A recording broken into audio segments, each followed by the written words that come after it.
We're back with the Opie and Anthony show on this Whip 'em Out Wednesday. Hi. Louis C.K. sitting down, joining the program today. In the office, we were talking about the OJ thing. Yes. Good old OJ. We all got emails last night that we thought we had an exclusive. We're so lame, Louis, when it comes to exclusives with this program. We get these emails like, hey, man, we got a copy of that OJ book that wasn't released. And these emails are written in such a way that we're thinking, oh, my God, we finally could scoop the world. Because it said not confirmed, right, but, right. If it's the actual book, but it looks like it. It looks like something. Oh, wow, we're getting exclusive. It was emailed to me in a PDF document. Yeah. You know, it's like, oh, okay, let me open this up and check it out. And we're thinking that there's a hardcore fan deep within the publishing community that said, what the hell, I'll give you guys this little radio nugget. And so we got a little excited. We're thinking, okay, we'll be the guys that break the whole OJ thing, read some excerpts today. And we open up the paper. It's like on page 3. It's all over the place. It's all the headline of every news channel. Everyone's got it. We're not breaking news here. We just want to have a scoop one time in our lousy careers. It's like trying to get the scoop on 9/11. Right. Yeah, we just... Guess what happened? Oh, now it's everywhere. Yeah, everyone knows about it.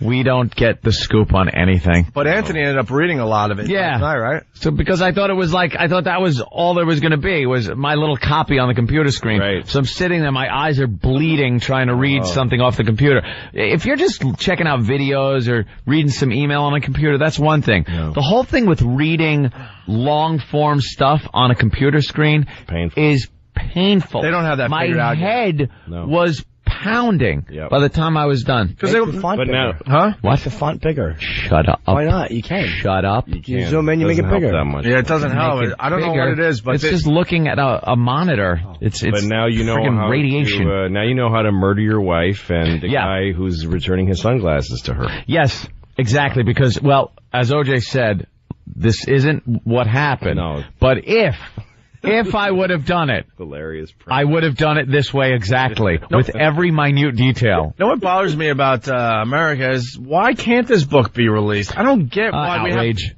All right, outrage. I don't get all of a sudden we have to have morals in the publishing community and all that. I mean, as if we didn't have a ball with OJ when it happened. I mean, it was a national obsession. Number now one. we're like, hey, let's let the rest in peace. It spawned a new network there. Court TV was nothing before the OJ trial. But people... And the newspapers every day, it was huge in the news. The verdict, it was the most watched thing since like the last episode of MASH. Exactly. It's just huge. I understand making sure he doesn't get paid for it and all that, but why not get the book out there? Sure. I mean, we all followed the trial for the 2 years that it was on. It should be out there. Yeah. When I was working at the Chris Rock show, I was writing there, and it was, I guess, about a year after that whole mess.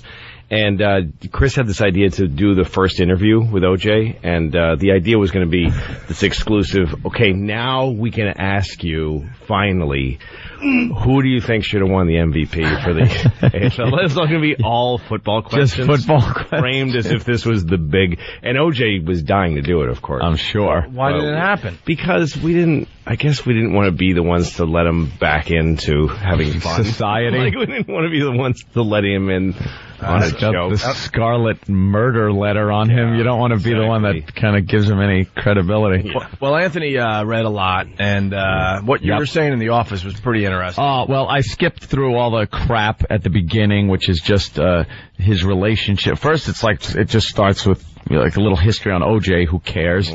And then there's the history of him and Nicole. Everyone knows they had their but it's all hypothetical. So is he saying, had I won the Heisman? Well, no, it's not so. It's not all hypothetical. No. Like it's all fact. And then just the part where he stabs them multiple times is hypothetical. Because then everything after that is what happened. He couldn't make it. What happened? He picks up with now here. Yeah, he couldn't make it more clear that he's about to tell you the truth, because he starts by giving you his whole it's his history, his whole life. And then I played for USC, and then he did.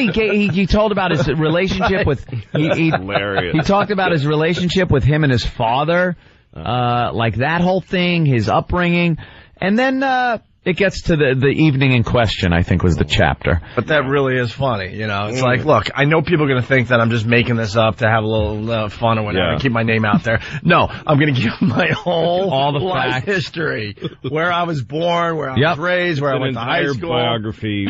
One chapter that has to have just changed language. One thing that's, just if I did do it, this is how I would have done it. Right, after all the facts that he just gave. And it doesn't even work. Saying that my father and I were a little distant. Right, had we been, here's how it would have manifested itself.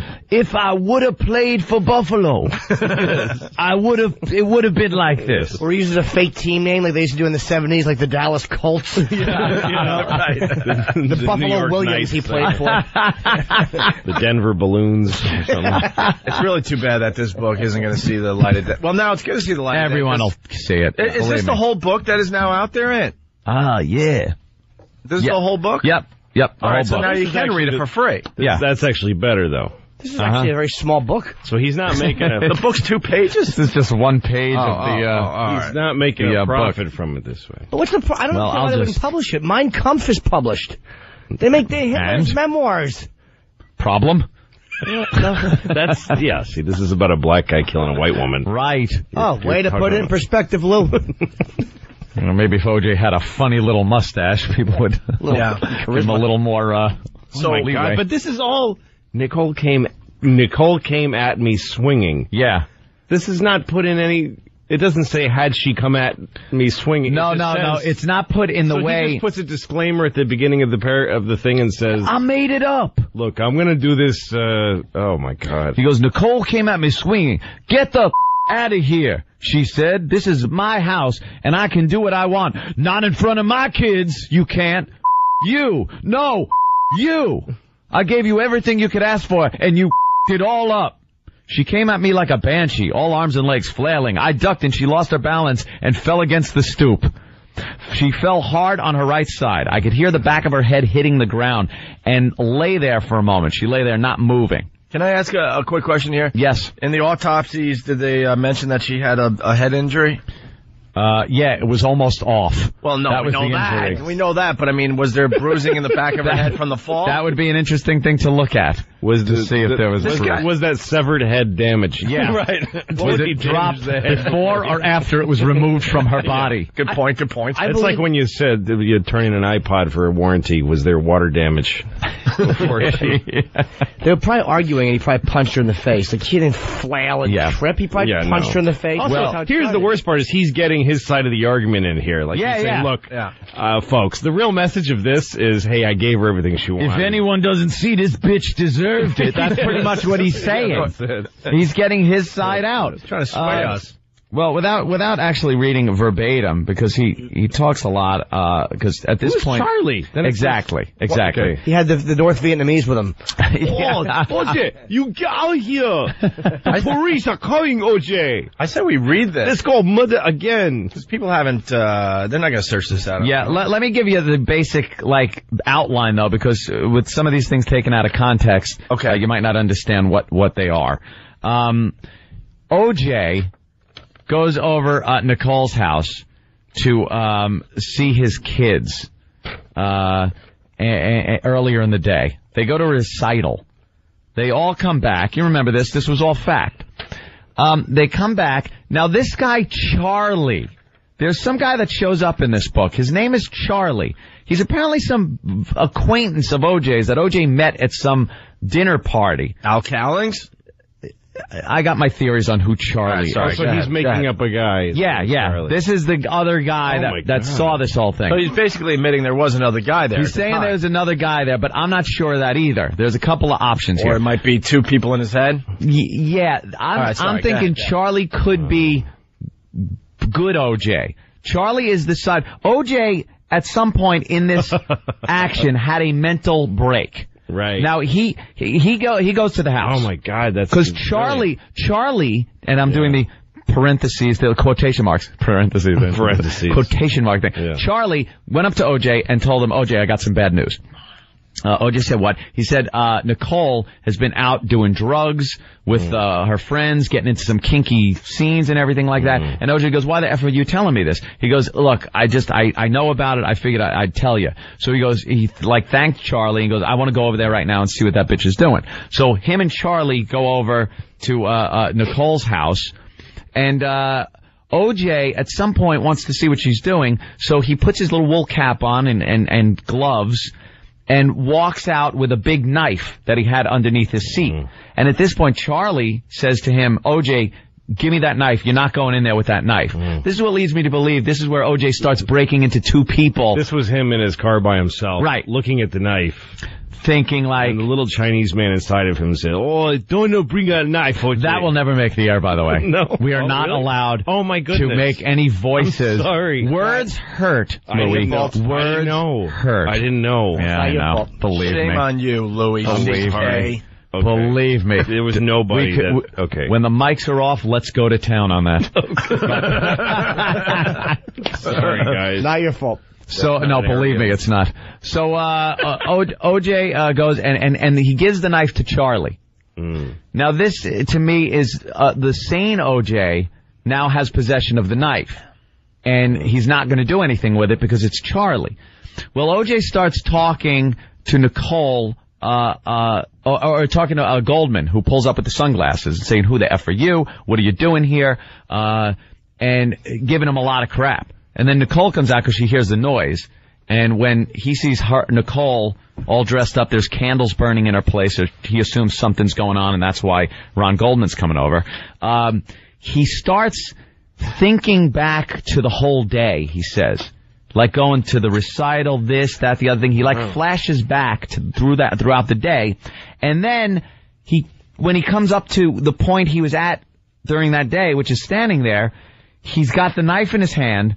And he's covered in blood, and Ron Goldman is dead, and Nicole is laying on the ground dead, and Charlie's going, OJ, we gotta get the F out of here. Yeah. Charlie, his acquaintance he met at a dinner party, who's now, a murder, accomplice. Yeah, you know what I'm wondering is if Nicole or Ron did they say anything to Charlie in the story? Did they react to him? No, because Charlie Durden. Invisible. Charlie Durden was not spoken to. so he's invisible. He's invisible. You're he's right. My invisible friend Charlie. Yeah. So the only thing I have about it that it's not this. Like, OJ suffered this break at that point. I think that's exactly what happened. That's why he was so able to distance himself from the actual murder and actually convince himself that he didn't do it. Because there was this Charlie character who is the rational OJ. Yeah. And then OJ, who was the irrational, murdering OJ. Wow. And for that moment, he turned into the other guy where Charlie was trying to stop him from doing this. Yeah. So OJ strips down to his underwear and socks. And takes his clothing, rolls it up, rolls the knife up in it. They drive the Bronco, him and Charlie, back to Rockingham. Then he takes the bundled up bloody clothing and the weapon, gives it to Charlie and says, take this and get rid of it. I want this gone forever. So, and no one knows who this Charlie is or where this stuff ever ended up. I didn't want to make up stuff like that. This is all made up.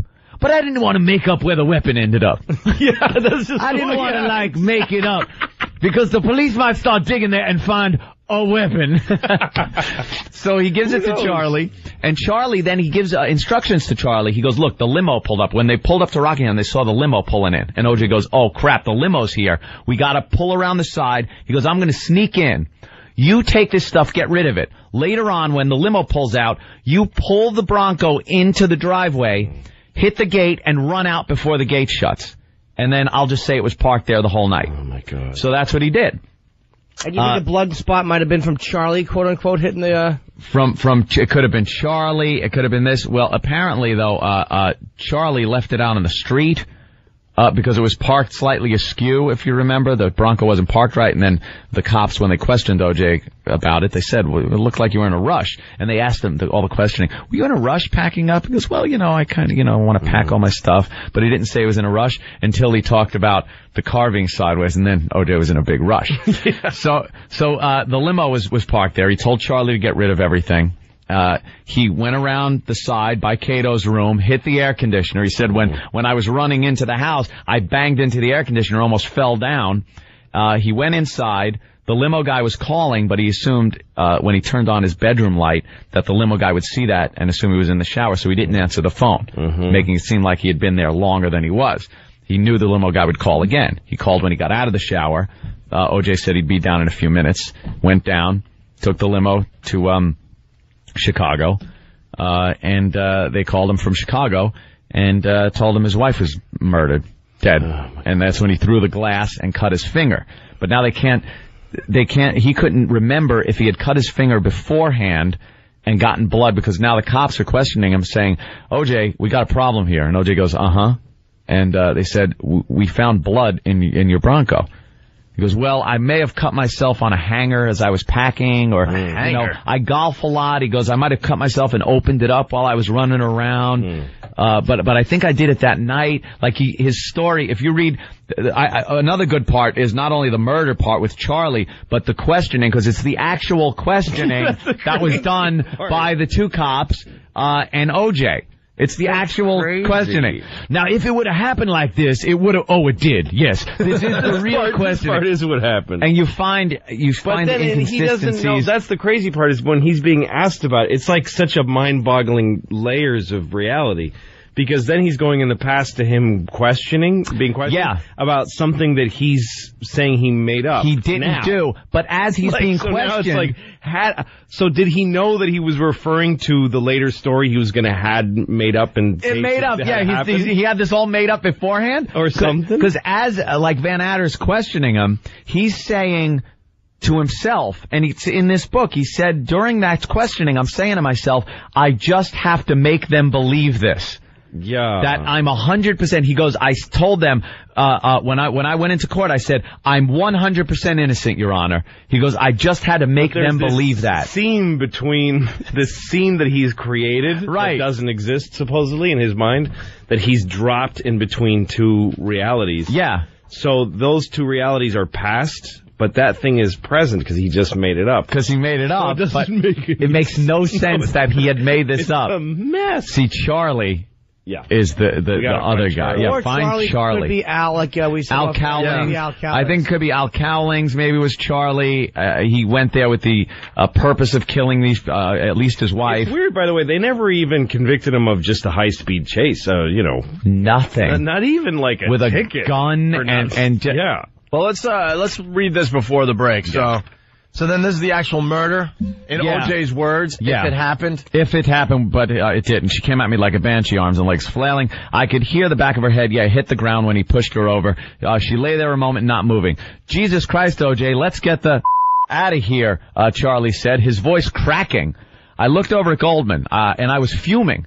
I guess he thought I was going to hit him because he got into his little karate stance. Oh, he's making fun of a guy. I know. Killed. Yeah, exactly. What the is that? I said. You think you could take me with your karate?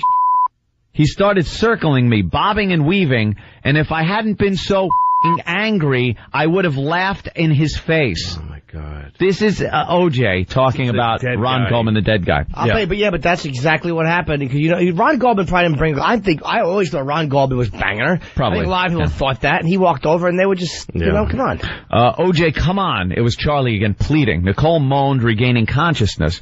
She stirred on the ground and opened her eyes and looked at me, but it didn't seem like anything was registering. Charlie walked over and planted himself in front of me, blocking my view. We are done here, man. Let's go. See, Charlie's constantly trying to get him out of here. Blocking my view. I noticed the knife in Charlie's hand. What? And in one deft move, I removed my right glove and snatched it up. We're not going anywhere, I said, turning to face Goldman. Goldman was still circling me, bobbing and weaving, but I didn't feel like laughing anymore. You think you're tough? MF, I said. I could hear Charlie just behind me saying something, urging me to get the out of there. And at one point he even reached for me and tried to drag me away, but I shook him off hard and moved toward Goldman. Okay, MF, I said. Show me how tough you are. Then something went horribly wrong, and I know what happened, but I can't tell you exactly how. Even though none of this actually happened. Right. If I did it, I still wouldn't remember how I wouldn't know. I was My memory would probably be foggy, even though it's all it would be all foggy. You know what this is? He's not brave enough because he doesn't know the law. Yeah. So he's like, somebody could break precedent. Right, he's thinking, if well, a dude writes a book, yeah, you get to convict. Like there's a little known law or something, so he's like, or one that double jeopardy if you write it. Yeah.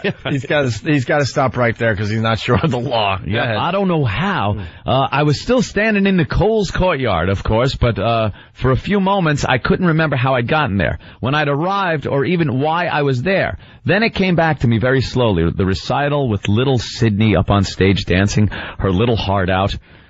Nicole with her little heart out on the sidewalk. Chipping balls in my neighbor's yard.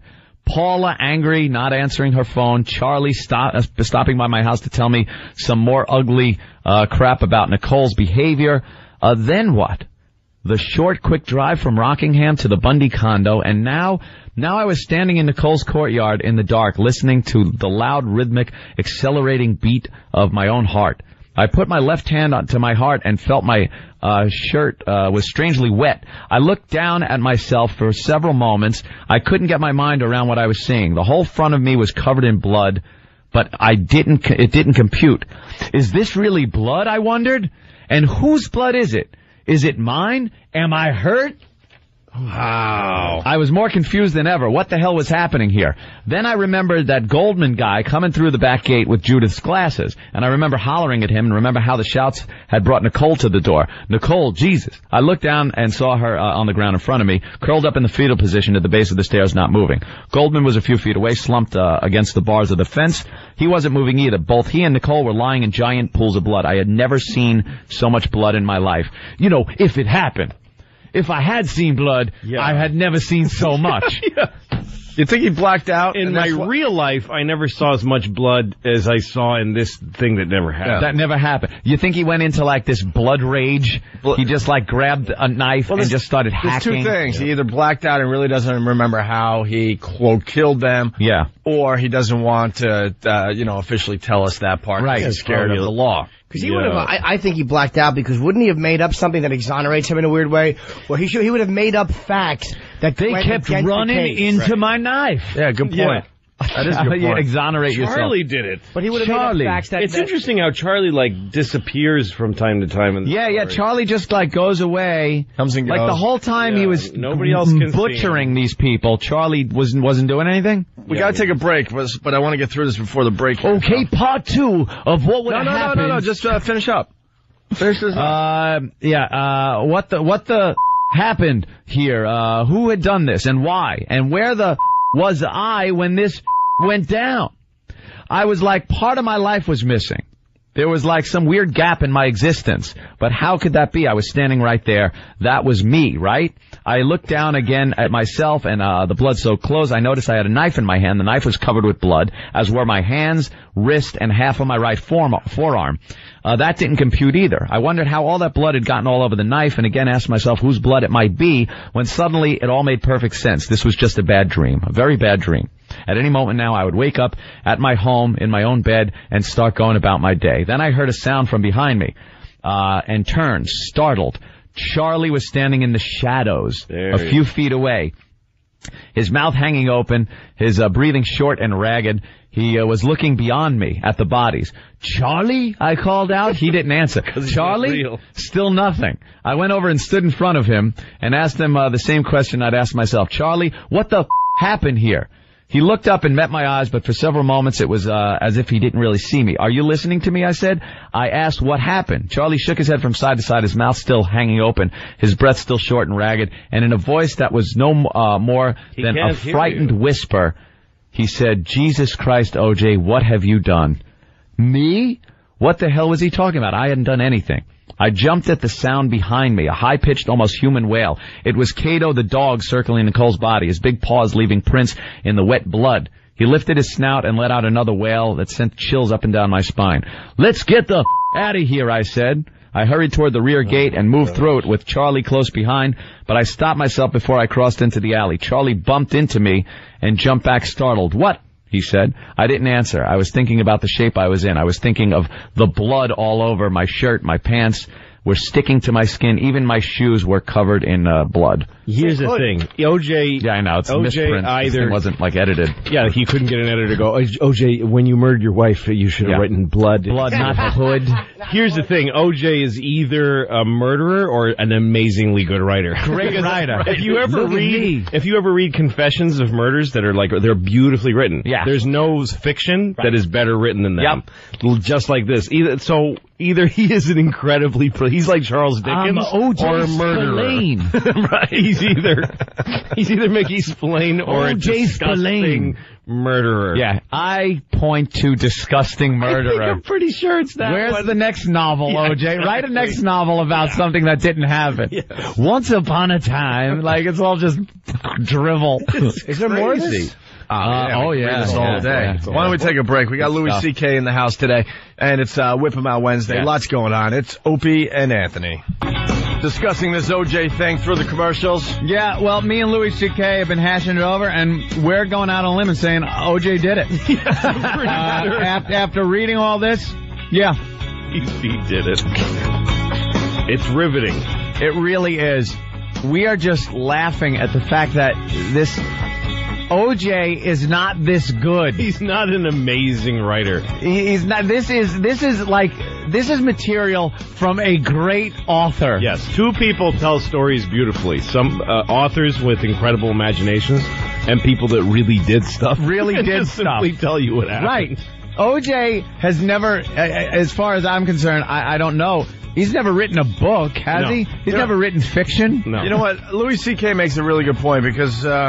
It's a little known fact that we're starting to, write about our careers and stuff, and it comes so easy. Yes, yeah. We got 40 or 50 pages done of just stories. We're not really sure where we're going yet. I could rattle out things that have happened in my life, like a typewriter. I got, no Even problem. When you tell stories about your dad and your home life. It's incredibly interesting because you're just telling what really happened because you were there and it happened. I was there, it happened. But if you had to write a story about a family or about two guys on a radio, I couldn't do it. No, it would just be and then they got another show. Yeah. That was nice. But that's the point I'm trying to make because I have attempted to do other writings. And it's this is garbage. And you read it, it's this is awful. He jumped into the car and turned the ignition key. Yeah, right. This sounds stupid. Right. Yeah, exactly. Yeah, but if you murdered somebody, that kind of memory is so etched. So that the memory of getting in the car and what you felt as you started. Yeah, it's compelling. It's really compelling. It's written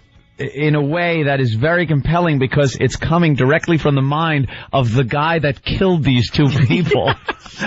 Without a doubt. Yeah, we wrote about the Voyeur bus. It came really easy to us. Really easy. Yeah. Because it happened. You didn't have to make up stuff. And try to over-explain and he's writing things details. He's writing things you wouldn't think are interesting. Yes. And you wouldn't think me mumbling, oh my God, why did you do that? You wouldn't think to write that as an interesting fact. Well, that's exactly it, is that if you were writing about a murder that you didn't commit, then you would just say, I cut their throats and threw the knife away and ran off. Right. The moment, if you really cut somebody's throats, the moment you'd never forget, and that would feel like 10 pages long in your head, right, is just standing there, looking at yourself with blood all over your body. When it's over. And knowing that, not understanding why or how you did it, and feeling like this moment is the moment I'm going to live for. He's still living that moment. Obviously, he's written it. So I think that moment. That's probably why you don't get this description of the murder itself. We were saying during the commercial break, if you want the description of the murder, because you're getting this blacked out OJ, you 1 minute he's yelling, the next minute he's standing there covered in blood. If you want what happened in between, go to the trial transcripts, and forensics will tell you exactly how both of those people were killed, how the knife moved, and how they were standing. They know all of that. That's what everybody already knows. So they know that. But what you don't know is what it felt like. It felt like. And if I could equate it to something, it might seem a little weird, and like we would do, but sex itself. Yeah, sure. When you and I and Jimmy have sex? Yes, all the time. It's great. Take some kind of like kinky sex act you do, or something. You're a little drunk and you decide to shave stuff off, or you do something that's really like a lot of fun, sexually exciting, and then once you're done. Once the moment of truth is done and you look around at the bed and there's toys on it and like clippings, hair clippings and like just all kinds of crap, and then you go like, oh God, what a weirdo. You know? And the cleanup part is all degrading. Yes. Like that's the part that sticks out in your head. Like, You gotta wipe things off and put them away. And that's the part that's like, ugh. Pint of Haagen-Dazs in the corner. Oh God, what did I do? Why speculate? Let's just stop the speculation. Yeah. When you're rinsing your mouth 30 times with hydrogen peroxide. Why? Dominatrix puts on her clothes. It seemed like a good idea at the time. Great idea at the time. But he was caught up in that rage, that sexual moment. Yeah. But then the aftermath is when you look around and go, oh my God, what happened? And that's the part that's like... No, that's what, like, me and Nick DiPaolo were talking about sex on the road, when you're on the road doing stand-up, and when you meet somebody and have sex with them. The moment that we describe, the juicy moment, that is the best part, is that metallic sound of the hotel room door clicking closed when she leaves. Like a kink, and you're like, yes! Room service, TV, shower. Mission accomplished. Yes, get her out! That's the moment you don't like, ooh, then she did this, that. You don't remember that. You don't care about what you did to your genitalia. The getaway, the escape. Here's the deal with the OJ book, too. I mean, if he's going to write like this, if I did it type of thing, and he didn't really do it, he would describe the murder in detail, because that would have been the juicy stuff. Yes. Yeah. To get to that point, and then all of a sudden I'm covered with blood, you wouldn't do that if you were trying to hook people into reading your book. Exactly you would actually come up with everything. So it leads me to believe, once again, that he either blacked out, or he was scared of the law. Maybe. No, I don't think... I wasn't sure if this could, send him down a road. I think it's a little of both. I don't think he's scared of the law. So then he had to have blacked out. I think he knows he's he did it, but he blacked out. He's scared to absolutely say, I did this. Right. He's scared of that because, believe it or not, there's still public that accept him. Right. That don't think he did it, that let him into their restaurants and treat him like the star that he was beforehand, and he loves that lifestyle. I don't know who they are. Right, the Jews. That's right. Those apologetic Jews. That's right. But they don't, he doesn't want to come out and say it. Also, I think to get descriptive about exactly what he did, if it doesn't coincide with the actual forensics, it takes away the credibility of the rest of his story, which seems odd. Yeah. You would think you would want to not have credibility that I killed these people, but...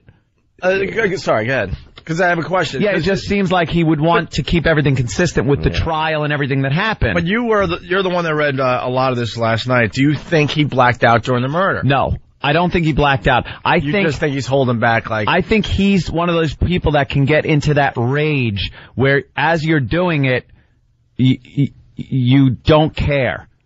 And then the second you're done, you go, that's how you get it Christ. Done. That's how you do it. Like normal people, you punch a wall when you're mad. You don't want to punch a friggin' brick wall. It's going to hurt your hand, dummy. Yeah. But you do it anyway, and then afterwards you go, why the hell did I do that? Mm-hmm. I think he remembers times what a billion.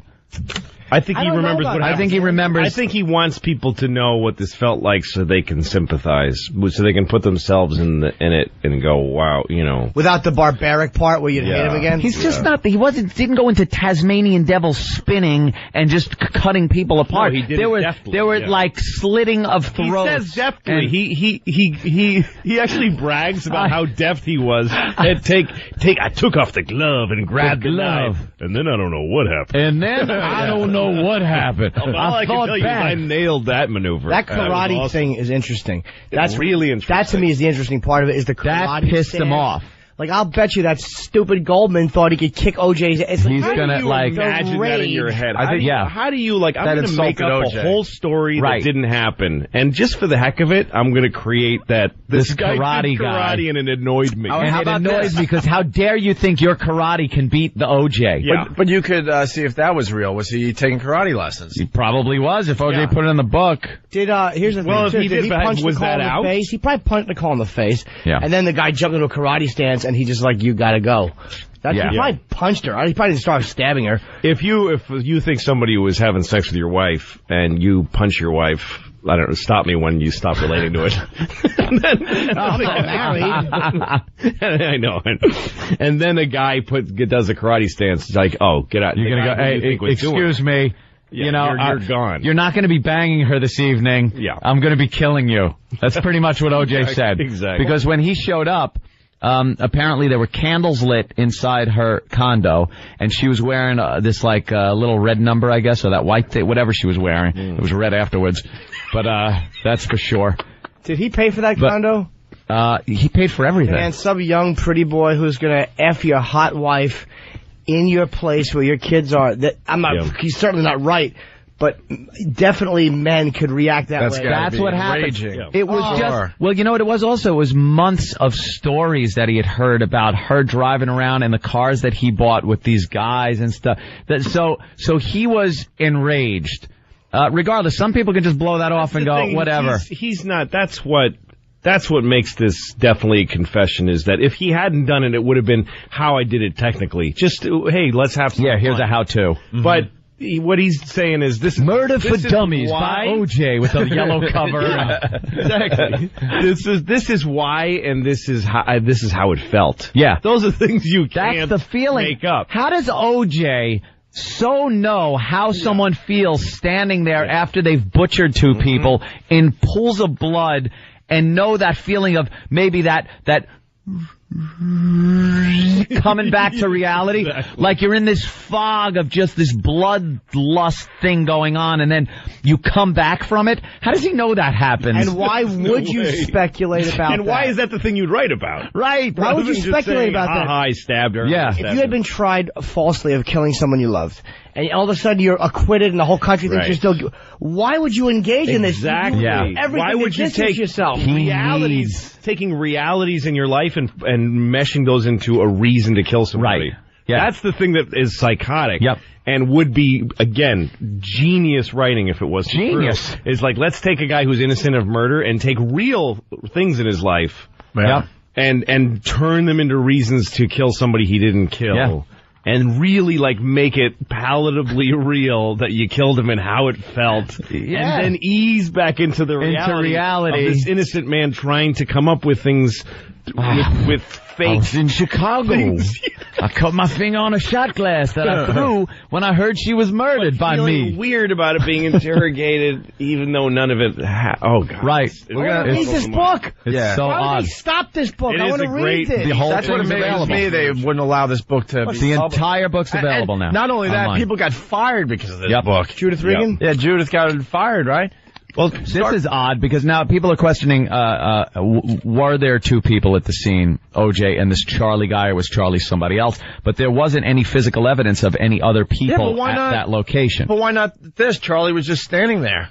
Yeah. On the sidewalk. All right, how about this line? How about this line? As they were walking away, when we last left you, OJ had just murdered two people. He was walking down the sidewalk, escaping the scene with his friend Charlie. Stop. I turned and looked behind me. Here it is. Behind me. Beyond Charlie.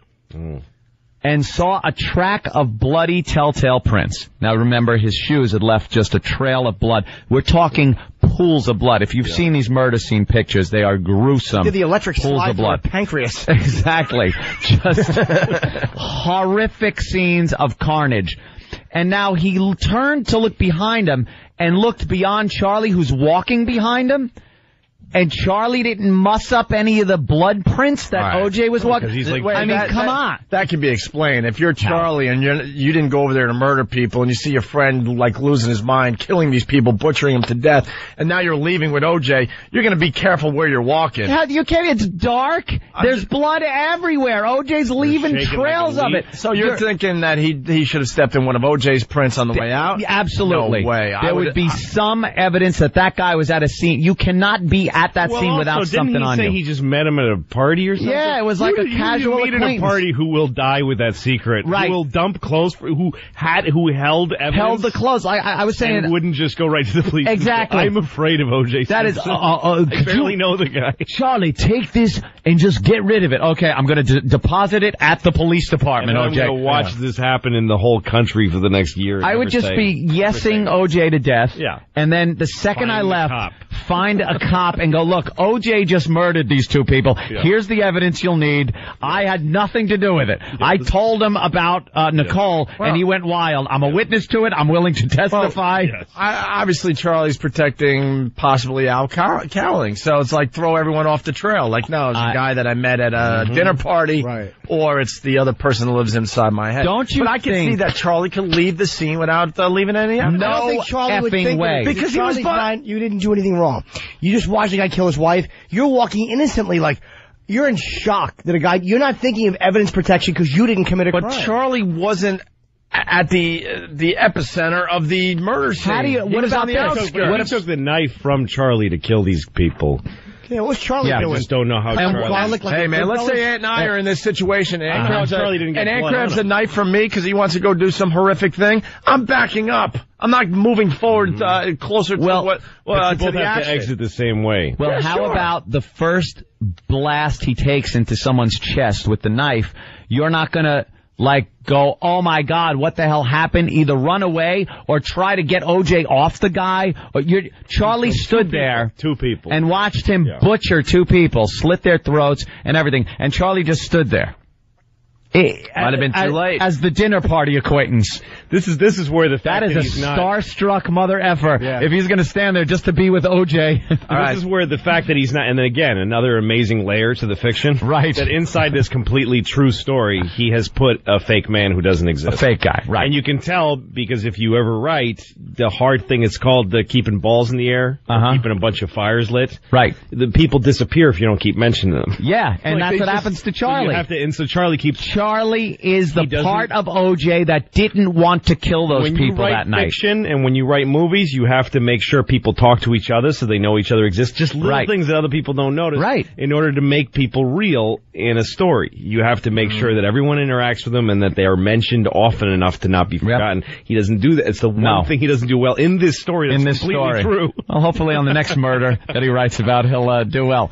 Charlie is the last bit of sanity OJ had that night that was trying to get himself out of the situation. He kept telling him, leave, OJ, leave, let's go. He had the knife at one point. When Charlie had the knife, it was safe.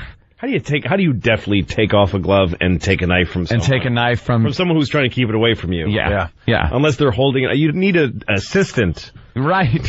Hold it your knife, Mr. Simpson. Yes. Well, let's read through this. Let's read through this page because then we're going to move on to other things. We're late for another break, believe it or not. All right. He turned by way too fast. Why the name Charlie? Why not some really interesting name like Kensington? I look beyond Kensington. There was a track of bloody telltale prints. I've got to get rid of these effing clothes, I said. Without even thinking about it, I kicked off my shoes and began to strip. I took off my pants, shirt, dropped the knife and shoes into the center of the pile and wrapped the whole thing. Scene. Right. Yeah. At the murder scene. He dropped the whole thing in the middle of the clothes, wrapped it up into a tight bundle. I left my socks on, though. I don't know why, but I didn't see blood on them. Little details are great that OJ, the fiction writer, comes up with. So I had no reason to remove them. As I stood with the bundle grasped in my left hand, I realized that I left my keys and wallet in the pants.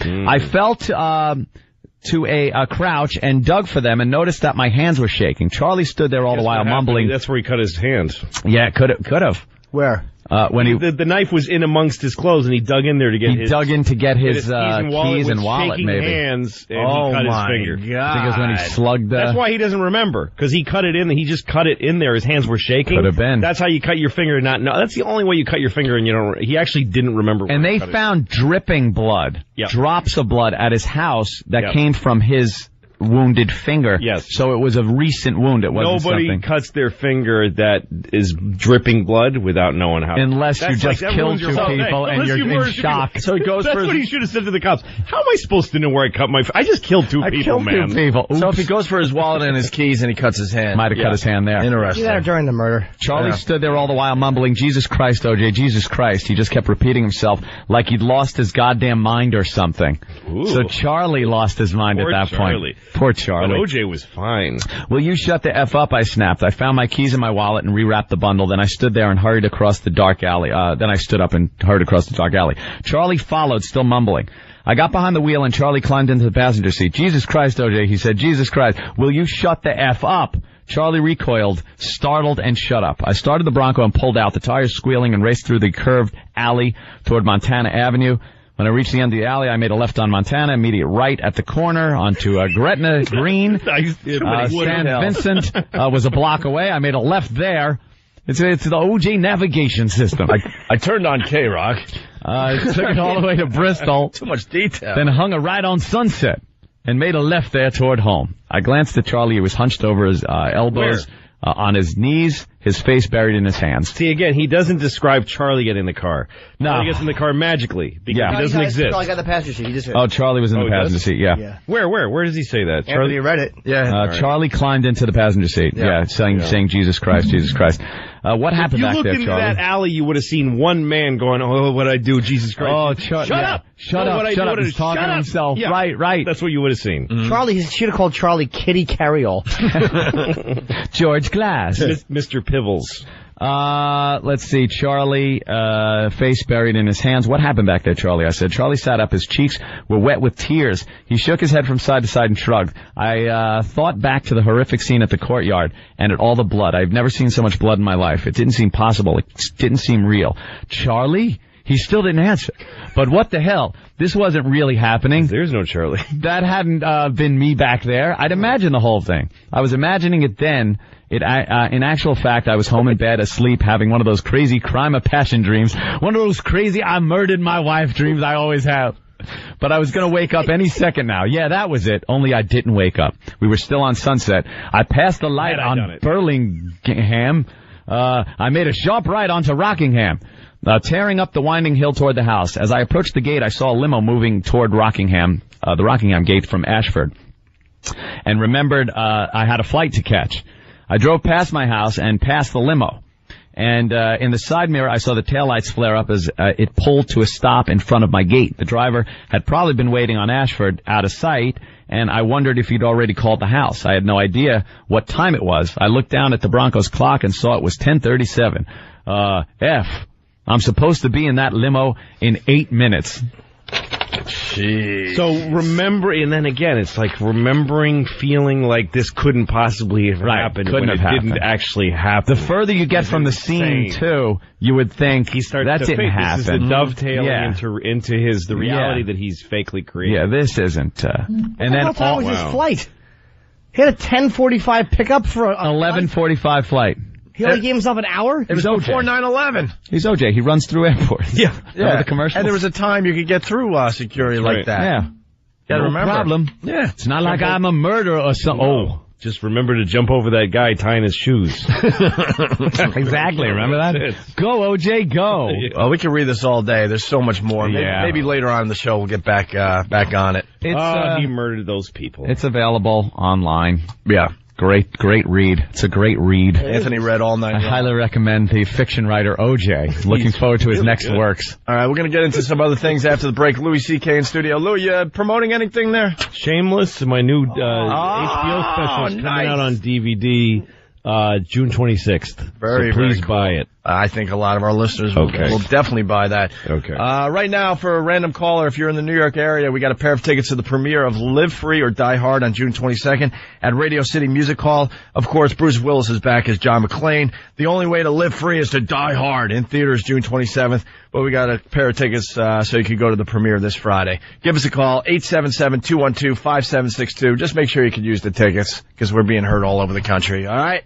More with Louis C.K. in just a bit. It's Opie and Anthony. Wow, we got bored during the commercials. Yeah, we did a little bit. It's Opie and Anthony, Louis C.K. in studio, and, we got the Pal Talk thing happening. And it kind of pissed us off. The other day, we're reading in the paper that some station, where are they, Providence?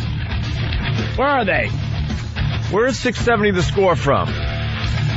Chicago? They're out of Chicago? Are you sure? Anyway, it was in the paper that this radio show was going to be using Pal Talk, and they're one of the first radio shows to use Pal Talk. Yeah. To bring their listeners a little closer to the experience of the radio show. Yeah. And we're like, hello? Everyone knows at this point we put Pal Talk on the map.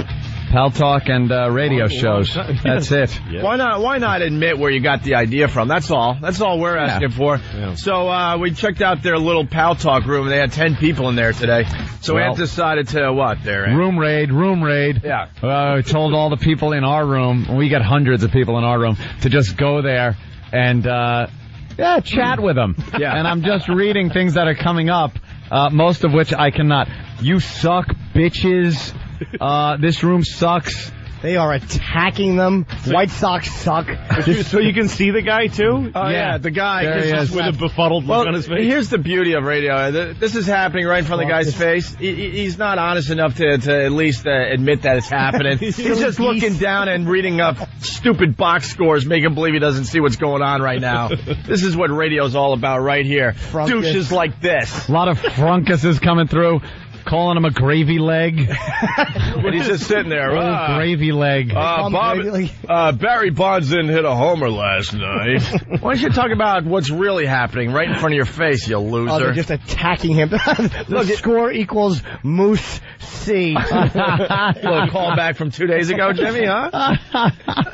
Oh, they're really ruining Someone this just wrote vagina.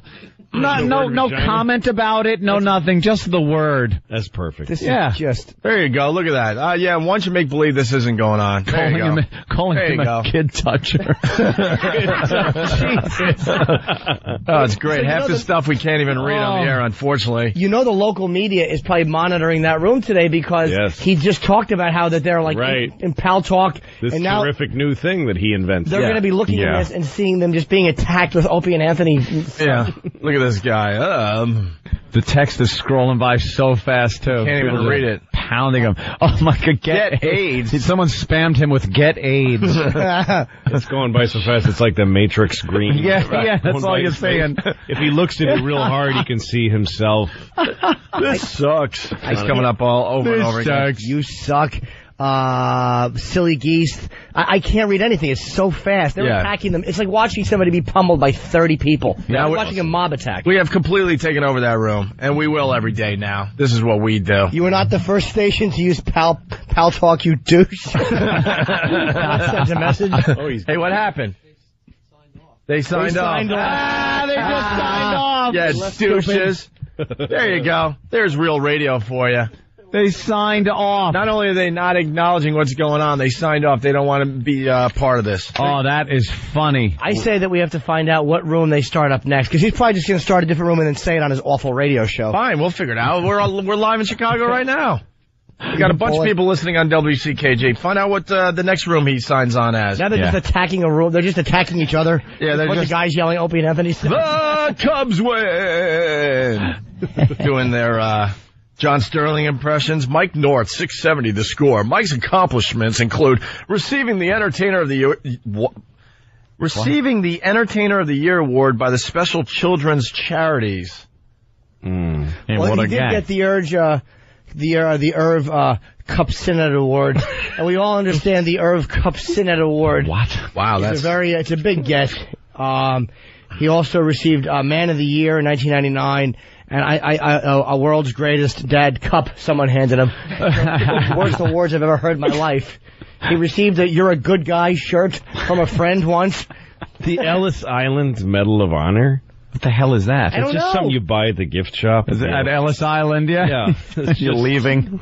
He received an iPod that he bought at the store. He won the Silver Circle Award. What is that? From the National Conference for Community and Justice of Chicago and Greater Illinois. No. That's a long name for an organization. Wow, this is some impressive award. Mike was honored as of 2006 as an inductee into the Chicagoland Sports Hall of Fame. The first radio broadcast ever to be inducted.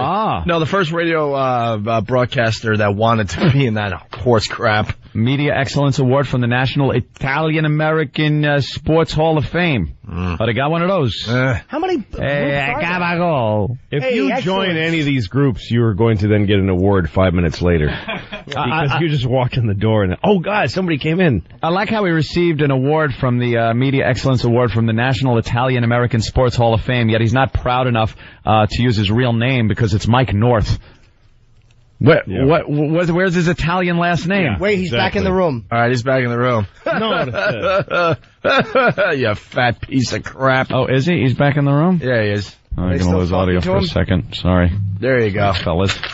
All right, good job. That's good job, boys and girls. Good job. Continue. They're calling it 670 the Boar. I love wordplay. The Boar. Just admit where you got the idea from, you loser. Hey, we got Marge from Little Shelter on the line. Let's get a Marge update. Hey, Marge. Good morning, gentlemen. Marge.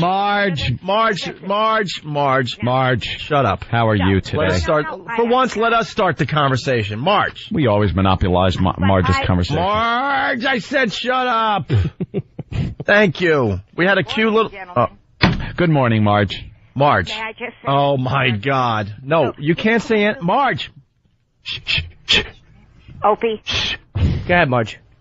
Shut up, Jimmy.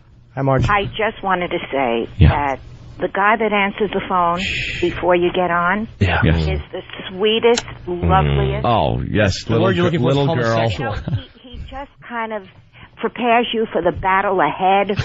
Oh, does he? He really does. He softens you up and he makes you think everything is... You soften everyone up, Marge. I've seen pictures. And then, well, you know that after I had the conversation with you, I had to go back to bed. I was like worn out. Good. Yeah. You should be. Nice. I'm going to explain to Louis C.K. what's going on with Marge from the Little Shelter out there in Long Island. First of all, Marge, we had a cute, feel-good story this morning. Yeah, it was great. You'd have loved this. It was an animal story. You like animal stories, right? Yeah. All right, well, the 62-year-old guy in Florida, he was doing something with his garbage, and he saw a cat. Saw an old cat looking at him. Aww. And he noticed that the cat didn't run away. He also noticed that the cat was a bobcat. A bobcat. So what do you think this guy in Florida did to the bobcat? I don't know. You tell me. I choked it out until it died. All right, gentlemen. He had to choke it because it attacked him, and it had rabies. I wish that guy was on the phone right now because I would love to hear Marge's take on the choking out of the bobcat. Yeah. Gentlemen? Yes, Marge. Yeah. So he had to choke out the little fella to save his own life. You know what? I don't care what you say. I know you really love animals. That's why I permit myself to be so degraded. But I'm talk about your personal life. You know, I've been getting calls from people. Wait, I gotta set up the bit. From Ramon or Frunkus? Yeah, right. Who's calling? Louis C.K. has no idea why we're talking to Marge. I think I remember this woman. Does she have a shelter for animals? Yes, the animal shelter. She calls up with the craziest request. The other day, Marge calls up and said she needed Viagra for the animals. For one of the dogs, there's a female dog that needs the Viagra because she has a heartworm problem, and the Viagra opens up the blood vessels. Oh, I thought the worms were soft and she wanted to harden them. We were thinking that maybe Marge is doing something with the animals, and the animals are like, so they need a little help. Well, first of all, before we get into the nitty-gritty of this situation, did you get your Viagra? We have gotten 300. Listen to me. 300 pills have been promised. Really? As far away as California. But the thing that I want to tell you guys... Know what's great about Marge? She'll keep battling. That's why you have to jump in. She pretty much admitted on our show that she needs people to sell. To mail drugs. Drugs through the mail. Illegal prescription drugs. Prescription drugs. You can't mail this stuff without a prescription there, Marge. No. The authorities are coming to get you and your stupid animals. What? Why do I think Opie is more sympathetic? To animals? Yeah. Oh, boy. Wow, you sure don't know the show. You're going to try that. That's interesting. No one has tried that angle before. Okay, listen. Before I go and tell you some interesting stories, which I know you're going to just kill me for. Uh-huh. You remember I made a suggestion yesterday? That we go down to the little shelter and do a live broadcast from the little shelter. Do you know how many animals' lives would be saved because of that gesture? 3. Are you gonna 3 on the nose. Yes. 3 goats and an iguana died. You guys will have a special place in heaven if you do that. Special place in heaven? Well, I'd rather roam free and have access to the whole heaven. Yeah, I don't want a special you guys place. stay in this room. I thought the whole with place the other was animal special. lover idiots. What happened? Yeah. I want to just float around. There's a rope, there's bars you can't get into, VIP rooms that aren't VIP rooms, there's a back room that's better. It's the same in heaven? Yep. Sweetheart. Are there booby bars in heaven? Yeah. I don't know what's in heaven. Oh, we'll say that for Pot Talk on Monday. But I know that there is a special place in heaven. Yeah, it's probably next to a litter box. That's where you want to be in heaven, in the bathroom near a litter box. You do smelling that. Yeah. Anthony. Knowing me, I would do this nice gesture. I'd go to heaven, and then I have to spend an eternity with a room full of cats, and I'm allergic to the damn things. We have never gotten as much publicity as we have because of it. Marge. But all for the wrong reasons. Yes. Marge, you don't need 300 Viagra pills for this little thing. It's a little darling little girl that she is. Marge, honestly, let me ask you an honest question. Has the shelter been hurt by the fact that you're a whore? How?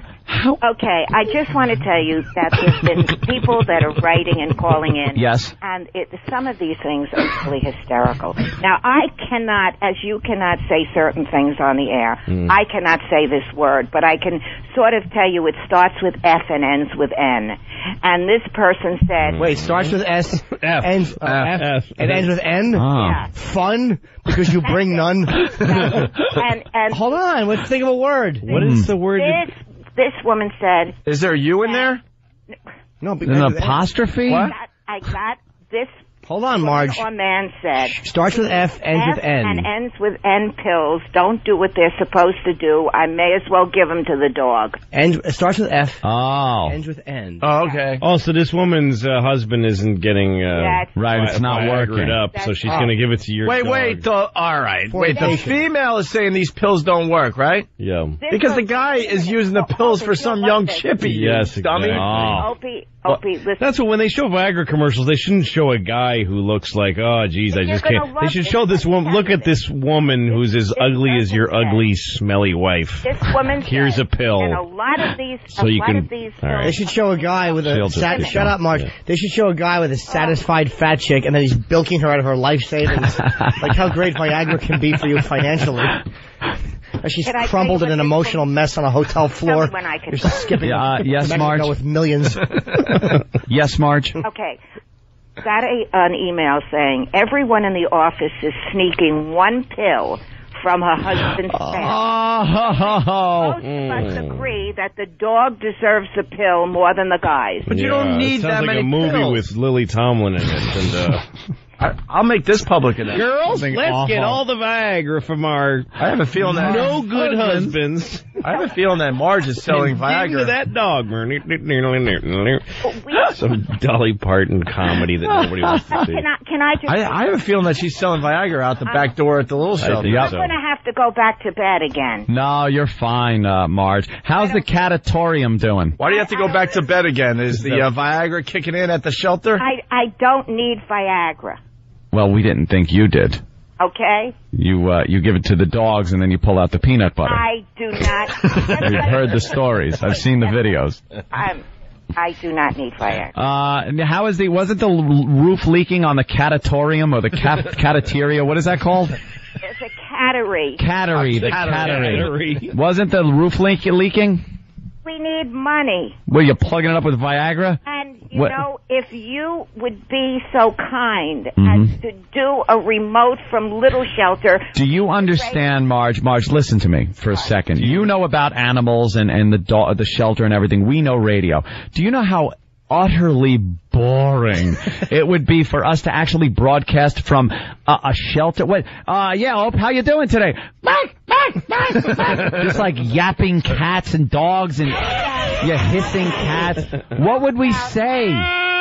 Give us a good break. I make you a bet. You direct right now. Give us a break that we would do from the Little Shelter. Go. If you let them kill 3 cats during the show. That's what I suggested. Yeah. Thank you. I bet you, and you can ask your producer and all all the directors and all the... you think we have directors and producers? Were you crazy? You heard this show before? It can't be. Really, none of your animals deserve to die to give publicity to the others. Just choose your 3 least favorite cats and kill them on the air, and your shelter will be gold plated. Louis onto something. Yeah. If you choke out a cat right now live on our show, we will do a remote. A remote from Little Shelter. You know there's one cat in there that you're just like, shut up, I hate this cat. Even Marge, there's one that you're just like, oh, I hate this cat. You know you're putting at least one cat down today because we know what you're really about. So why don't you just choke it out live on the show, knowing it's going to be dead anyway by the end of the day, and then we get some good radio, then we go down there and give you some boring radio. Now, we've been voted the best shelter on Long Island. Okay. Wait, hold on, Marge. Who voted? Yeah, who voted? I didn't get a ballot. Was there a booth with a hole in it? The people who gave Mike North the Man of the Year award. Yeah, they are. They're the ones who gave her the... Irv Cupsinet. What? Who is Irv Cupsinet? I don't know. Cupsinet. He's very big. Don't say his name and don't. No. That was the award. Oh, it was. Mike North received the Irv Cupsinet award. I thought he was like a reporter or something, a writer. Wow. I don't know. Maybe you know more than us about radio, there, Marge. Maybe we should do a remote. Hey, Marge. You getting any action or what? Yeah, Marge. Let's let us know. A little bit. We want to know a little bit more about. We want to know a little bit about Marge. You know so much about us. When was the last time you had a little romp in the hay? Yeah. Not saying. Come on. Oh, come on. Now, who was president? No, you can ask me certain questions. With a non-white. When's the last time you rolled around with a non-white? Gentlemen. Yes. If you come to Little Shelter... How close did you get to having relations with a dog? Let's get into this for real. About my personal life. What? Oh? What? I saw a picture of Marge. I think she's a goer. How old is Marge? I think she'll go. Marge, how old are you? Not saying. You should be on a smuggler's All right, Marge, last time that you did have an evening with a gentleman, did you feel... right afterwards, did you feel good or silly? Oh, that's a good question. Or sad? Answer that question. That's a good question. Give me 3 options. Okay, silly, sad, unconscious, hog-tied. 3. Give me 3. Black and blued. Did you? Go ahead. 3. Okay, delicious. Ashamed. Ashamed. Good one. Delicious, ashamed, or wanting more. Or sleepy. Or up $15. I will answer the question. Okay. How'd you feel? All right, Marge. Delicious. Yuck. That's what the dog thought. Why'd you feel delicious? Delicious, Marge. Yeah. I'm saying. Why? Because it's personal. Because she's a sexy woman. Is it a man you see from time to time, or what? Yep. Oh, you're not married? Are you married? Nope. He is, though, right? Nope. Oh, there was a pause there. What was the pause? We know all about the pause. I don't mean the pause that you're, cutting off. Can we We're not talking about the pause and their marks on your back. You have to put oven mitts on all the German shepherds so they don't scratch Marge up. Do you at least let the cats watch? Oven mitts. Now, do you at least let the cats watch? Because those dew claws are a bitch. They have to tape the oven mitts so they don't fall off the German shepherd's hands, and he just feels silly. You know the cats are watching because they're voyeuristic freaks. Come on, Marge. The big things, and don't make a thing what? about the big things. What? one of the surprising things, as I said, is how many women are responding. Oh, really? And listen to this. Okay. This is a little tidbit. That my girlfriend and I were watching the news and saw Ingrid. We are both dog lovers, so we decided to make a supreme sacrifice and send 10 pills. Now, wait. She says, we don't do it that often anyway.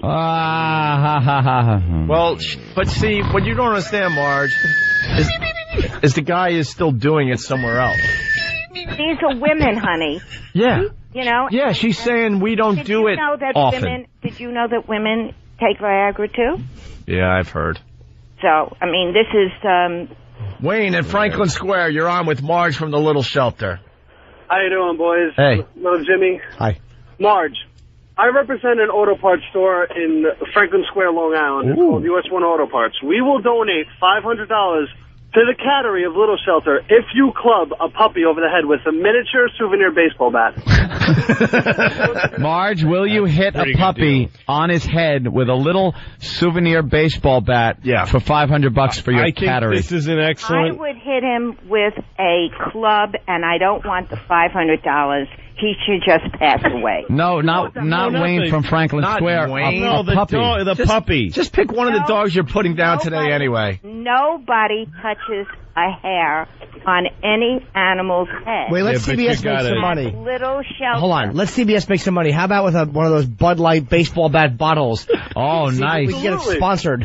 How come, gentlemen, yes. how come you Yes, don't Marge. put a call through from a person that understands our plight? You really you think the board is lit up? No, they are. You know, Marge is... But how about... Hold on, Marge. You're right. When you're right, you're right.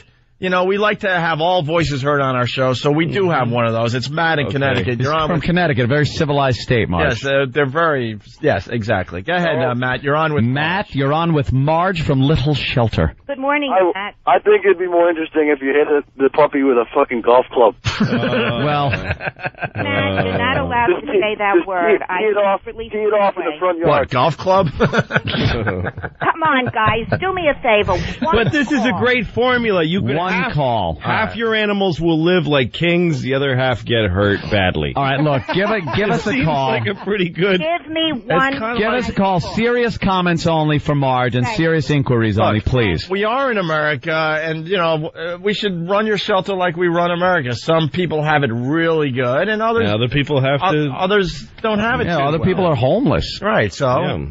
I'm telling you right now, if you do something unusual to one of your pets at a Little Shelter, we'll open the floodgates. Other pets will prosper. We'll never be able to see eye to eye.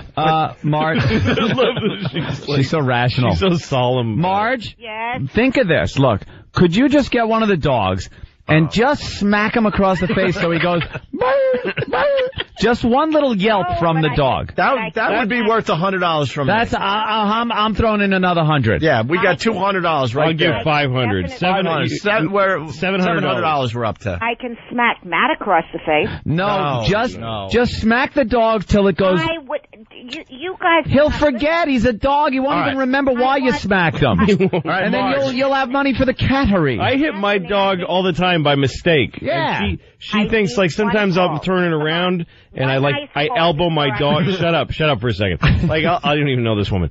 I'll elbow my dog in the eye by mistake. That's an accident. She yelps and looks at me like I'm sorry that I was standing here. The dog did something wrong. And I can't explain. My dog does not believe that it's an accident. My dog thinks I hit her on purpose. Right. Then it goes. And then I pat her on the head. And they forget it. How about we? I have sex with her, but that's another thing. All right, hold on. We have to take a break, Marge. I think it's only fair that we take a couple serious questions for you. Yeah, we're going to get a bunch of people that want to talk to you about the Little Shelter. So could you hold on the line throughout the commercials, Marge? Marge? Hello. You hold on through the commercials. Shut up. We have to go to a commercial, Marge. I know, but I have to take a whiff of oxygen. Oh. Are you kidding? Okay, do that. Yeah, you know what? Light a cigarette at the same time. That's what half the dogs are saying over there, but they don't get that opportunity. Not oxygen. Do they? Okay. Zyklon B that she's dropping through the Cattery roof.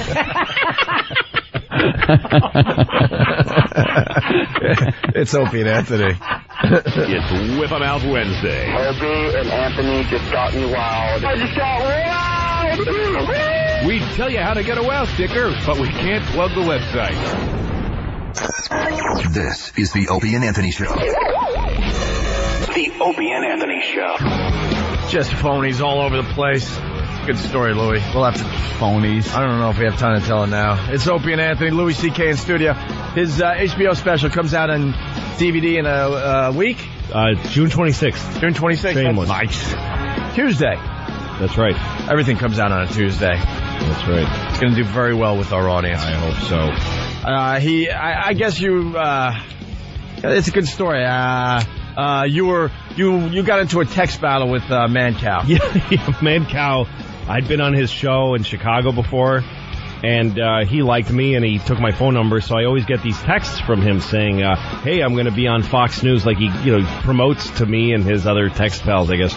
And and when Imus went off the air, the first thing he wrote to me was, I'm going to get Imus's job. That's what he really wants to get Imus's job. And then when he didn't get Imus's jobs, by the way, he's blaming us because he's basically saying now to the people that will still listen to him and think that he's not full of crap. They don't like me over there because I don't support Opie and Anthony. I trashed Opie and Anthony. That's why they didn't give me the Imus station. Yeah, that's why. He just lies through his teeth. He constantly. also said that CBS. I just saw something. I think it was either on online or in one of the newspapers. It was some that's what it was. Some real small town local yokel newspaper thing that was online, and he said that they offered him the job that we have right now.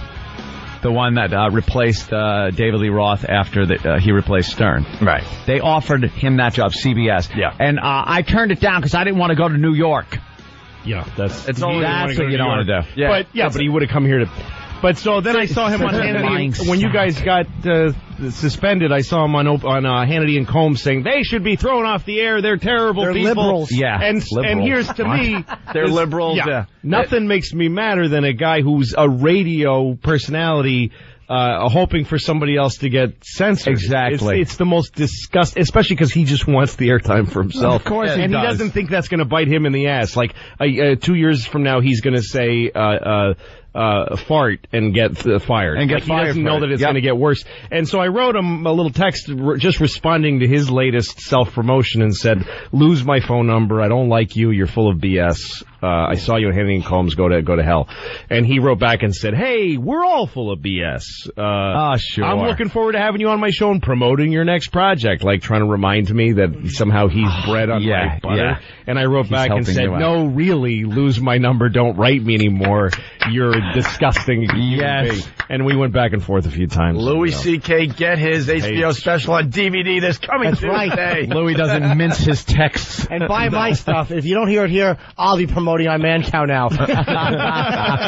Yeah, he's full of crap, and I think people are finally seeing what he's really about. Self-promotion, doesn't give a crap who he's going to roll over to get there, and doesn't realize that they're going to come after him next. Of course they are. He's a liar. He just lies. He's had so many more FCC fines than we ever had. Mm-hmm. He's done despicable things in his career, but he wants to make believe he's not about that anymore. No, and the great thing was that Sean Hannity defended you guys. He was like not letting him do it. He's going, people can change the channel if they want. And Sean Hannity is a conservative. Yep. But he's rational. Yeah, Sean Hannity was great as far as our situation goes. Yeah.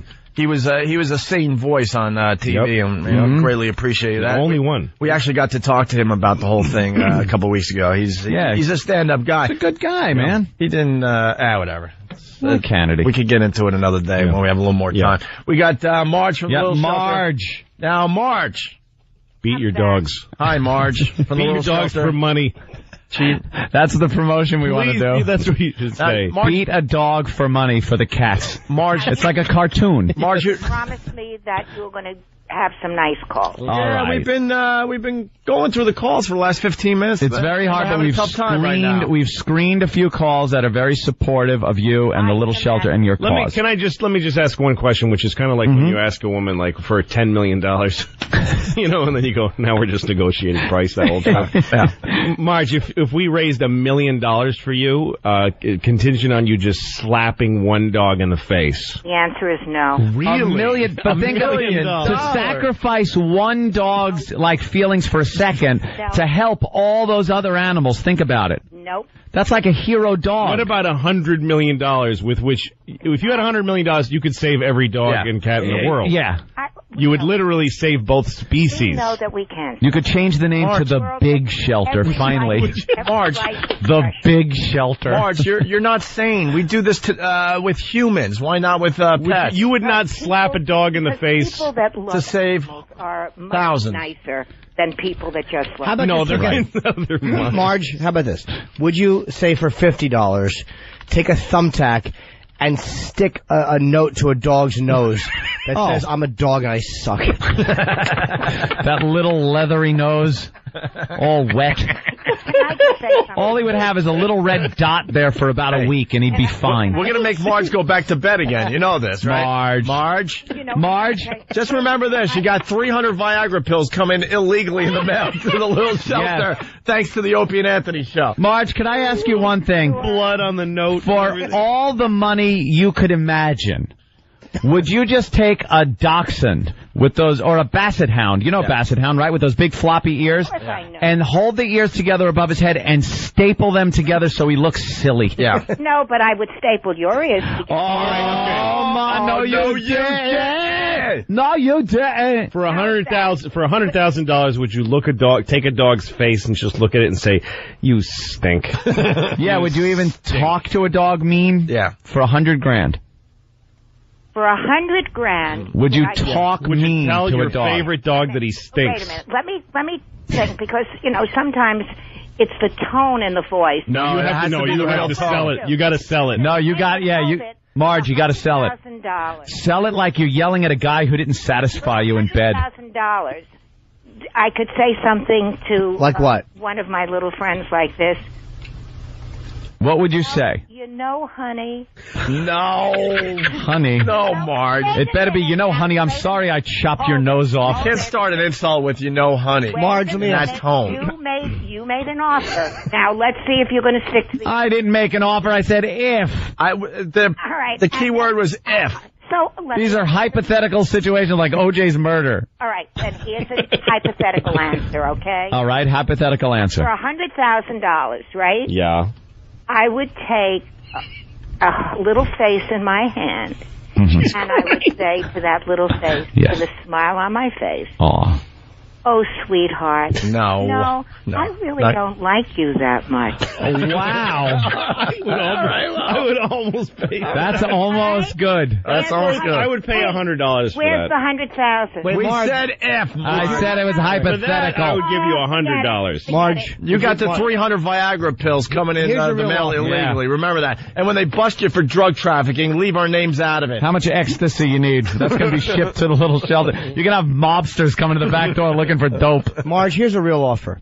Okay, the guys have been silly geese, to my apologies. Yeah. That's how I accept them. Take a Chihuahua, and this is for $63. $63. And I want you to grab the Chihuahua by its ears, and I want you to squeeze its ears until your knuckles, until like your fingernails are digging back into your own skin through its ears. And I want you to put your face by it with your old lady breath, and I want you to scream racial epithets into its face. $63 there, Marge. That's $63 Roonies. How about... By the way, Marge, I have to thank you. I get the little shelter, the address labels all the time. So I it's got my name on it, and my address, and I'm able to mail things out. Yeah. I throw away everything else that comes with it, but I use the address labels. Thank you. Hey, let's get back to the Chihuahua. How about this? Let's just get silly with the Chihuahua and get him penis enlargement surgery. Wouldn't that be funny? Them walking around. Just give him If you take a Chihuahua and have a friend of yours hold its paw and walk away from your friend, like 10 feet away, and your friend has to still be holding the paw, and you have to still have the Chihuahua in your hands. You can figure out how that's done. You could have $88.42. Wow. Marge, let's calm you down. Marge, let's calm you down a little bit. We're running out of show on this side of the Opie and Anthony program. We got a little song we want you to hear. This will get everyone calm. Okay. This is like a fundraiser song. You know how they do it on the Jerry Lewis Telethon? They play music? Well, here you go. Are you going to come to Little. If you like this song, send your contribution. Send your Viagra and all your illegal drugs to the little shelter out there in Huntington. And money. Marge needs crystal meth. Here we go. Starts off nice, right? It's nice. It's a sing-along. This is good. It really is. It's pretty guitar. Follow the bouncing balls. When the game of life makes you feel like quitting, it helps a lot if you kill a kitten. Mark my nice song. words, 'cause from where I'm sitting, you can't go wrong if you kill a kitten. Listen close, Marge. I don't. Here comes this part. You'll love it.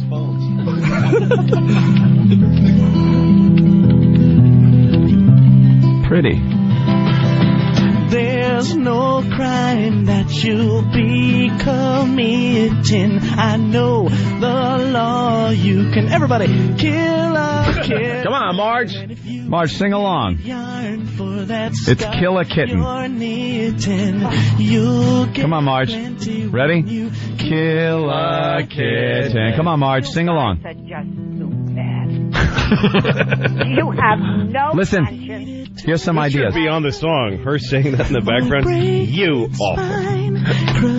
Weren't the two of you ever young kids that loved dogs used to take them Kill a kitten. when you went to the fishing hole? Kill a kitten. What is she saying? Listen up. She's just not happy with the song, I don't think. Suggesting methods. What, Marge? Problem, I Marge? said, didn't you take your little doggies with you when you went to the fishing hole? Yes. What the hell year is this? It sounds like Anthony Hopkins. Didn't you take your little doggies with you? I brought my when pit you bull. went to the fishing hole, Clarice. Yes, I'm Huck Finn, and my German Shepherd chased Jim into the water.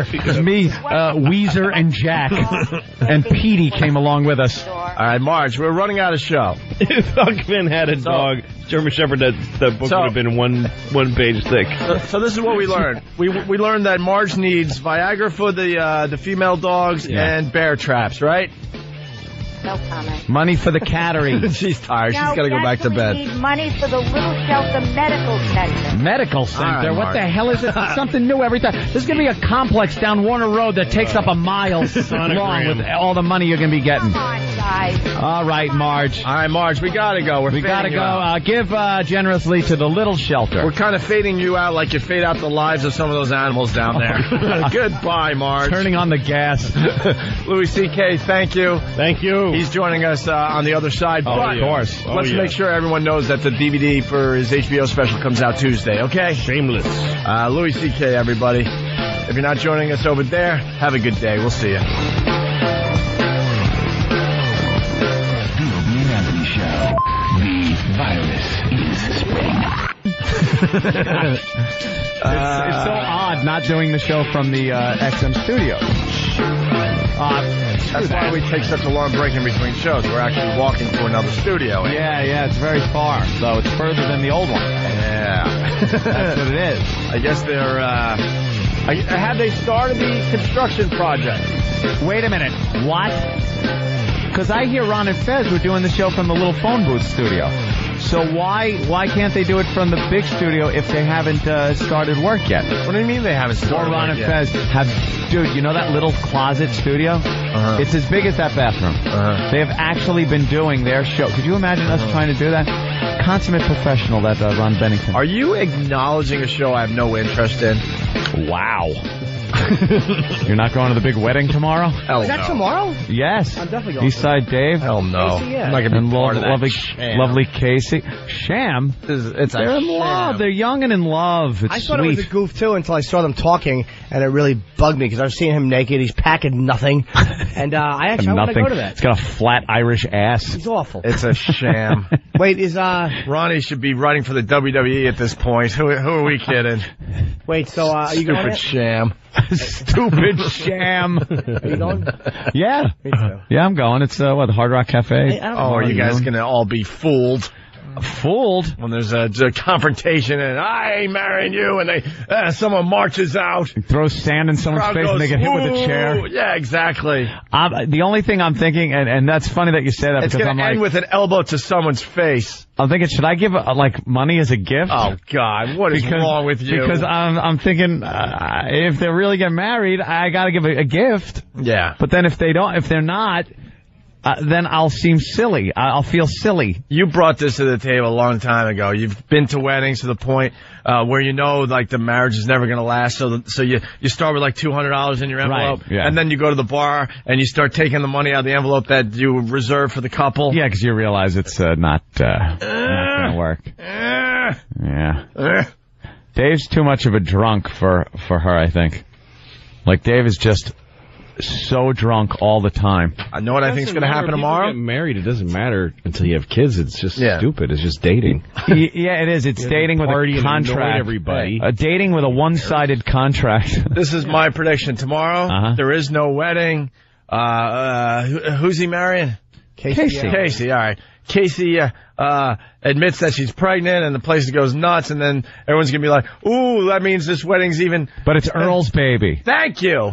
You read my mind. But that's so phony because everyone knows Earl doesn't even have sex. That's the beauty of the thing. Then there's outrage, and then there's that's what Opie says is going to happen. A fight, and then Eastside Dave marches out. You think that's the way it's going to happen? Yeah. I don't know. Yeah. I don't know. Yeah. I'm looking forward to seeing what happens. All right. Is Fez going to be there? Is he here? Fez. Okay. Poor Fez. Oh, was he a wreck yesterday? Why was he a wreck yesterday? He just started crying again. I feel so bad for the guy. Yeah. I don't know. He's on the air, and he made a mistake and said that Tiger Woods' Tiger Woods' son was named Sam. And that's like a plain name for a baby. And then it was pointed out that it's Sam, a girl. Right.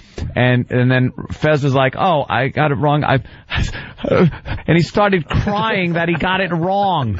I'm sitting at home listening going, oh my God, he's losing his mind. He's crying because he got it wrong. He should be. That's how you respond to an error. You weep, and then you do a mea culpa on your knees and take a mouthful of... Why am I trying to... You suck dicks. Yeah, right? Wait a minute. I forgot where we were on XM. It's weird without the walkover. You forget that you can just say cunt, throw him out. His vagina in everything. And maybe we can... Oh, this is still on! Oh, no. Of course it's They'll not. Dump it out anyway. But yeah, he started crying again because I guess his psych drugs weren't working as well as he thought. But he's just got to give it a little time, I think. It's a sweet boy. It's one of those things. He's too emotional. He's too sensitive. So he made the mistake. Well, maybe that too. He's got to realize that he can make these little mistakes and it doesn't matter. And then Ron just lays into him. Hey, Ronnie just goes with the flow. Yeah. You made a big error. You know, you got the baby's sex wrong. That is a big mistake there, Fez. And Sam probably after Sam Snead or something. I'm thinking he went with a golf name. Okay. See, I didn't even think of that. Because Sam is such a weird name to name your kid. Do you think that's the end of Tiger, though? Sorry to our own Sam, by the way. Oh. Is that the end of Tiger and his... He will see the baby maybe once a week. Oh, yeah, nanny. Yeah, he's too rich. Yeah. He'll have other people raise his kid. Rich people really don't raise their kids like that.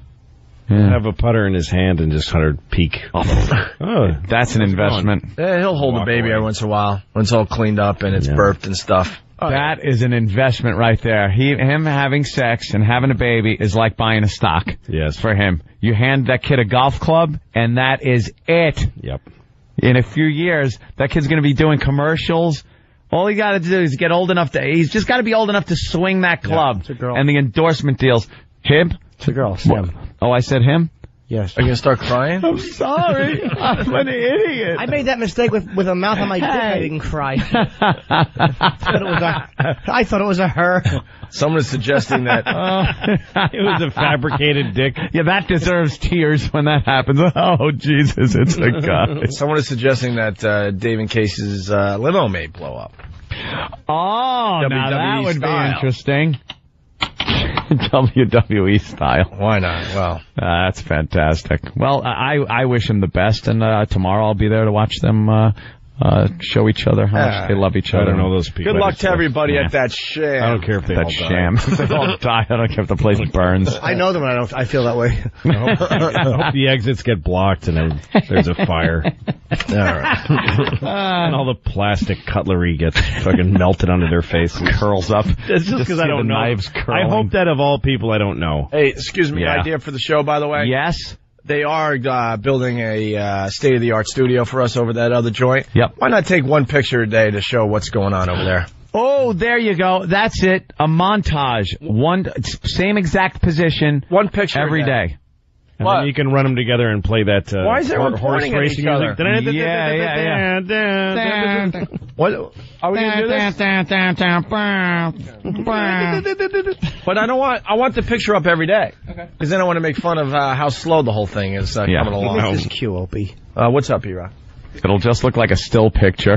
Yeah, right. It'll be a movie, but it'll just be a still picture. If guys didn't update the picture for the last 90 days. No, that's you know how when they do that, the people look like they're moving in fast motion? You see the building go up? Yeah. It'll be that fast, but you'll still see people just milling about slowly because they're actually moving that slow. Wow, this guy got really angry. Fuck you, Opie, Utah Sam.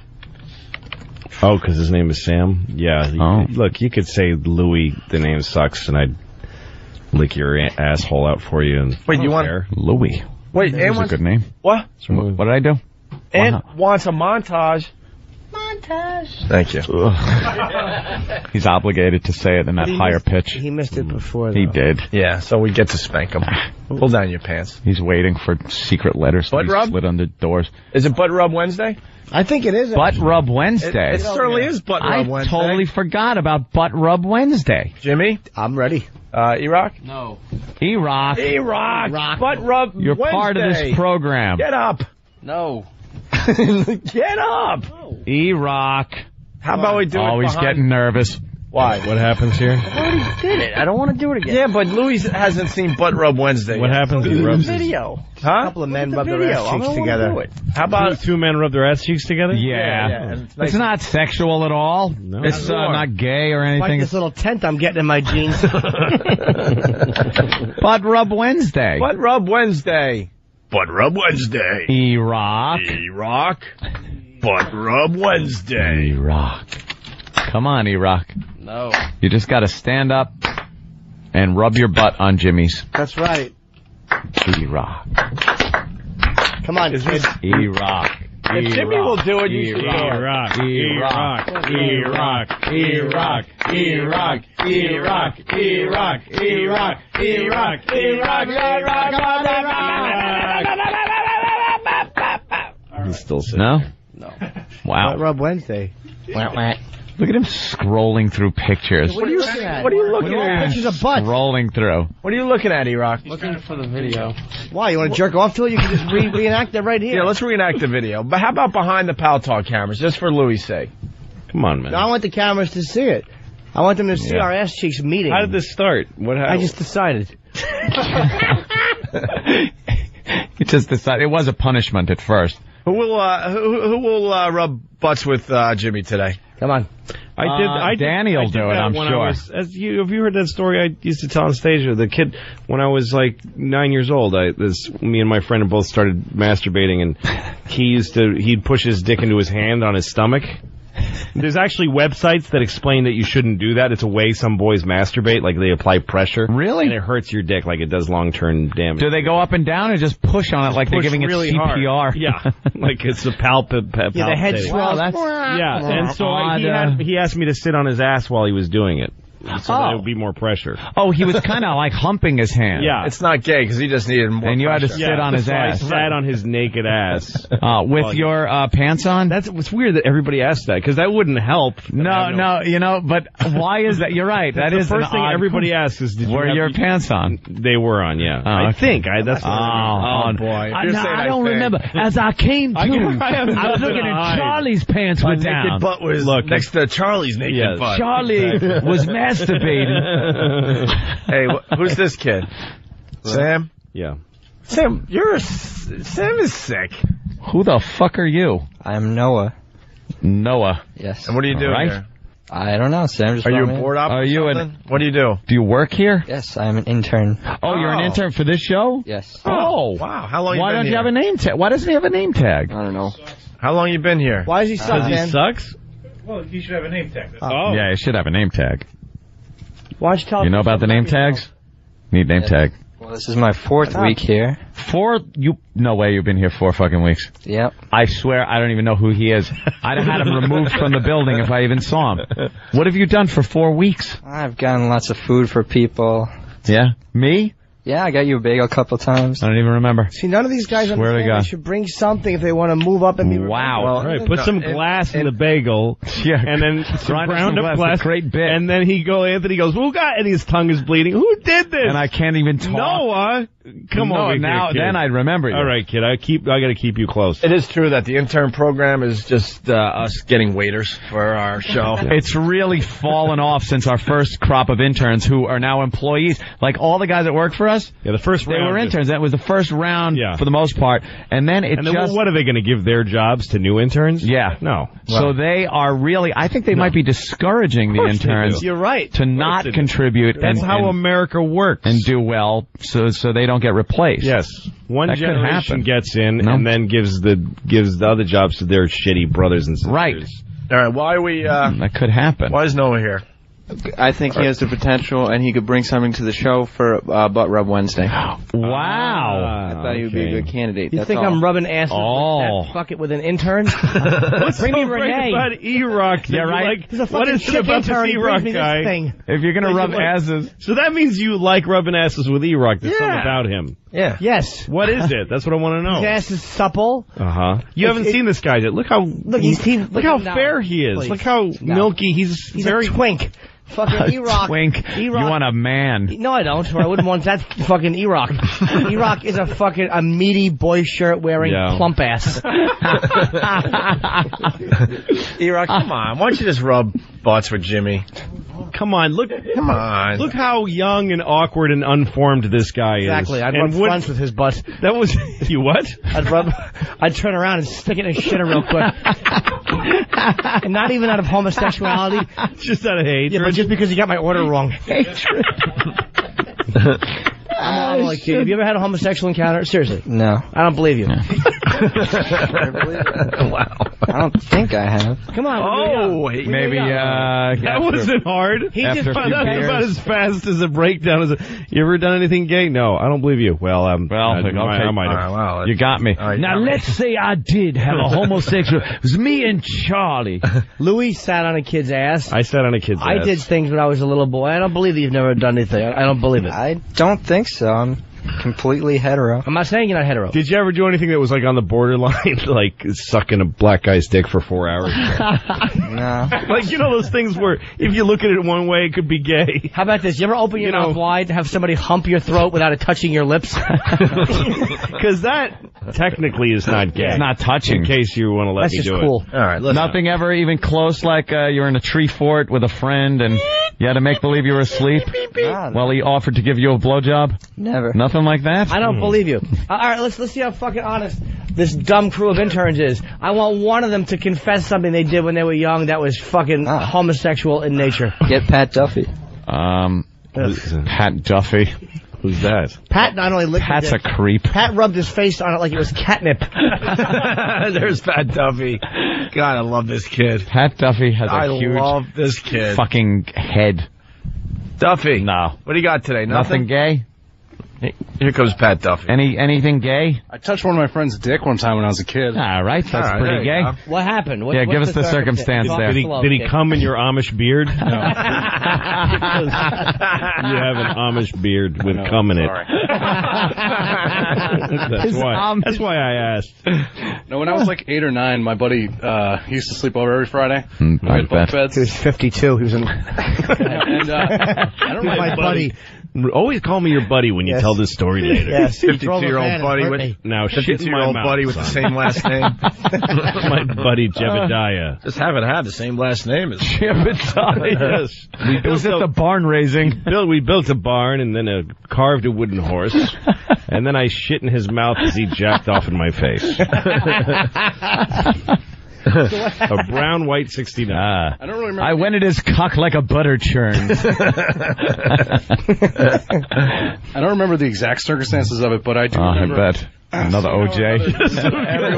Everyone's got the OJ thing. Yes. I drifted back in, and I had a dick in my hand, and I was horrified. My clothes all wet with white stuff. And Charlie was Is this my cum? Did I come? Charlie, what happened? Jesus Christ. Jesus Christ, OJ. Jesus Christ, OJ, you just fucked me in the ass. You sucked it like a professional, OJ. Jesus, where'd you learn to do that? But Charlie fell asleep in the passenger seat. Jesus. All I remember is looking over because I was on the top bunk, he was on the bottom, and I looked over like this. Wait a minute, what buddy did you have bunk beds with? Well, no, me and my brother shared a room, and he had moved out by this point. So he had moved out, and then somebody moved in? No, my little brother sleepover. Sleepover. Oh, you had a sleepover. Sure. Okay. Right. How old's your brother? He's 7 years older. He's 27. So you were how old when this happened? I was 20? 8 or 9. I think. 8 or 9. So your brother moved out when he was 16 or 17? No, all right, I take that back. Then I was probably like 10. Yeah. The age goes up a little. The timeline kills you every time. Yeah, I don't remember. He was padding his age going, these guys would understand if I was 8 or 9. I wasn't really thinking what I was doing. 10 is a little more. You get a little more. I was 19. So what happened? No, I just remember looking over, and for some reason he had his dick out, and he was hard, and I think he might have been jerking off, because we were like, we had passed the point where we stopped talking, we were like falling asleep, and jokingly I reached down like this with one finger out, and he and I was like, what are you doing? And I reached out, and he thrust his penis forward, and my finger came in contact with it. That was, now you were a little too close. Yeah, what is this fucking Michelangelo? Yeah. God touching Chapel. God touching out his dink with his finger. That's nothing like you know. That's it? Nothing like when your brother used to piss in your mouth from the top bunk. So wait, I think there's more to that than just a little fingertip touching a thrusting hip. Then again, I'll believe him more because he ate puke. I don't believe him. I don't believe him. He was the kid on the lower bunk. But I think that he's had a couple of encounters. I played Monster Rain when I was a kid. I've confessed that to whoever would listen. Monster Ring? Yeah, my Monster Rain. Monster Rain. I would suck each other's dicks. What happened? My friend and I would blow each other under a porch. Never called that.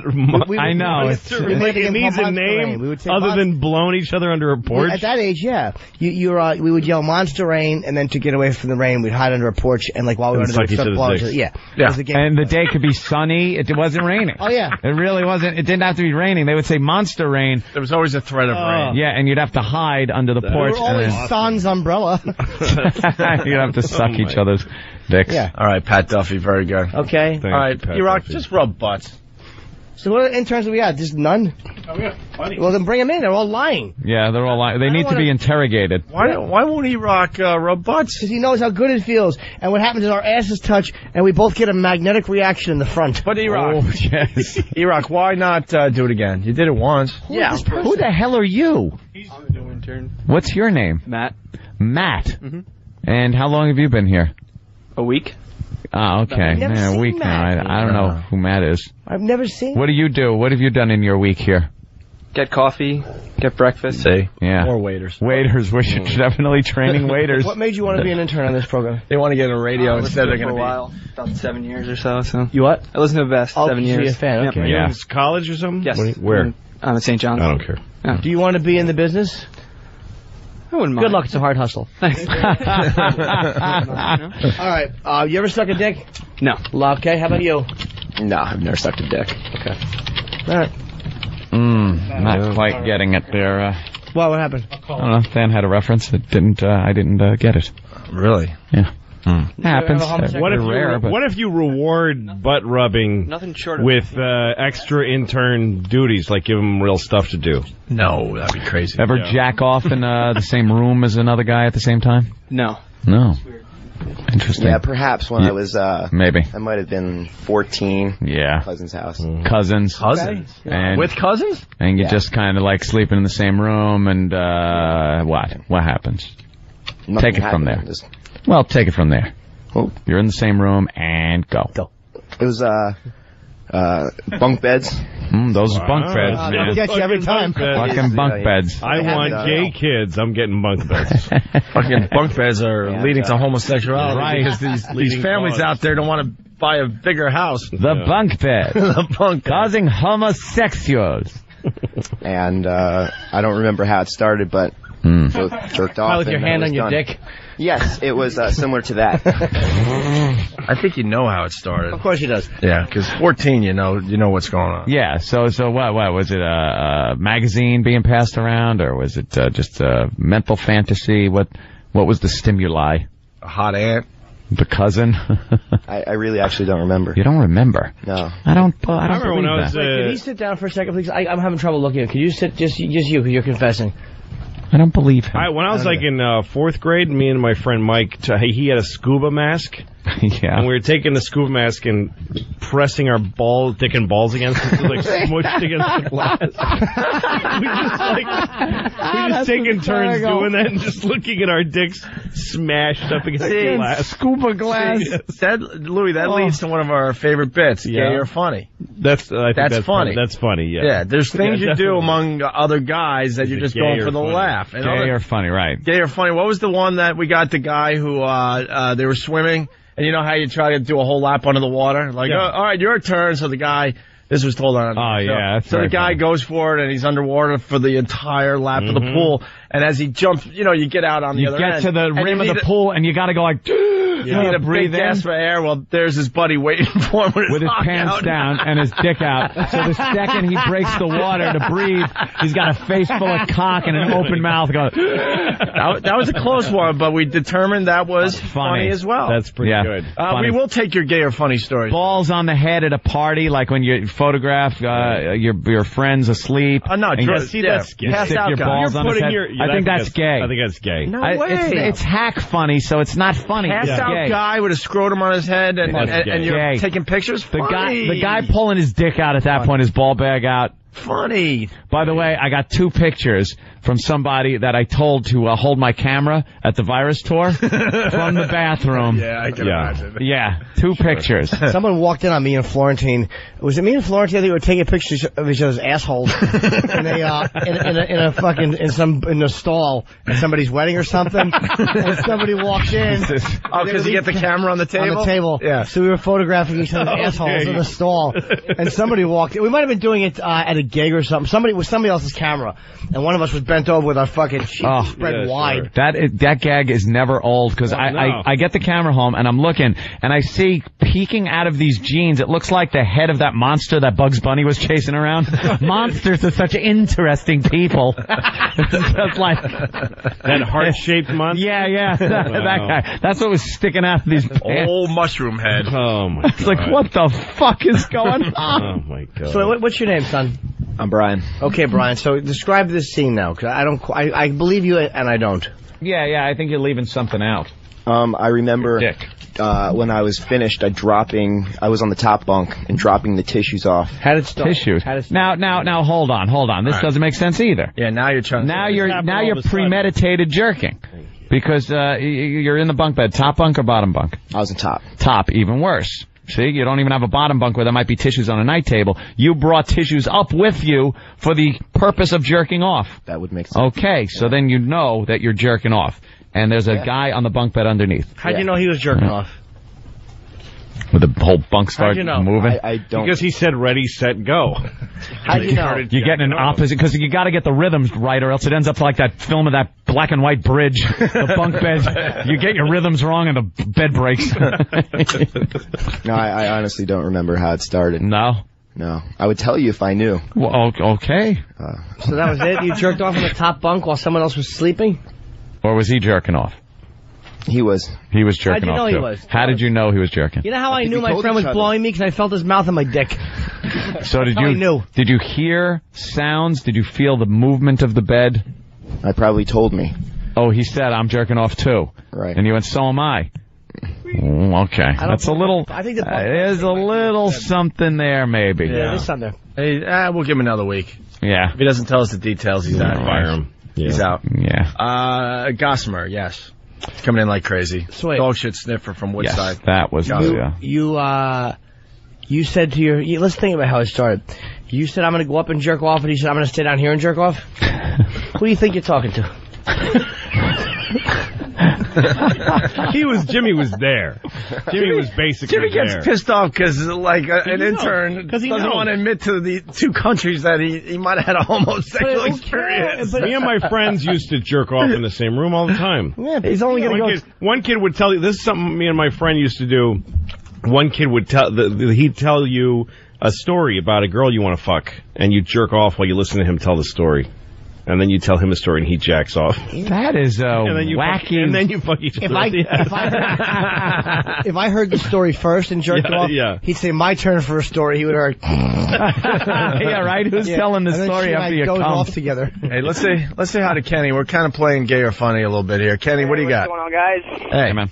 Hey, I got a friend of mine, actually two friends of mine, that, like, the one friend, he always would do, like, stupid, like, gay shit all the time, but... Stupid. The other friend, not so much, but I think he did it kind of to freak him out, but they were at a party, and they were drunk, and he got totally naked, and they just started wrestling completely naked. Gay.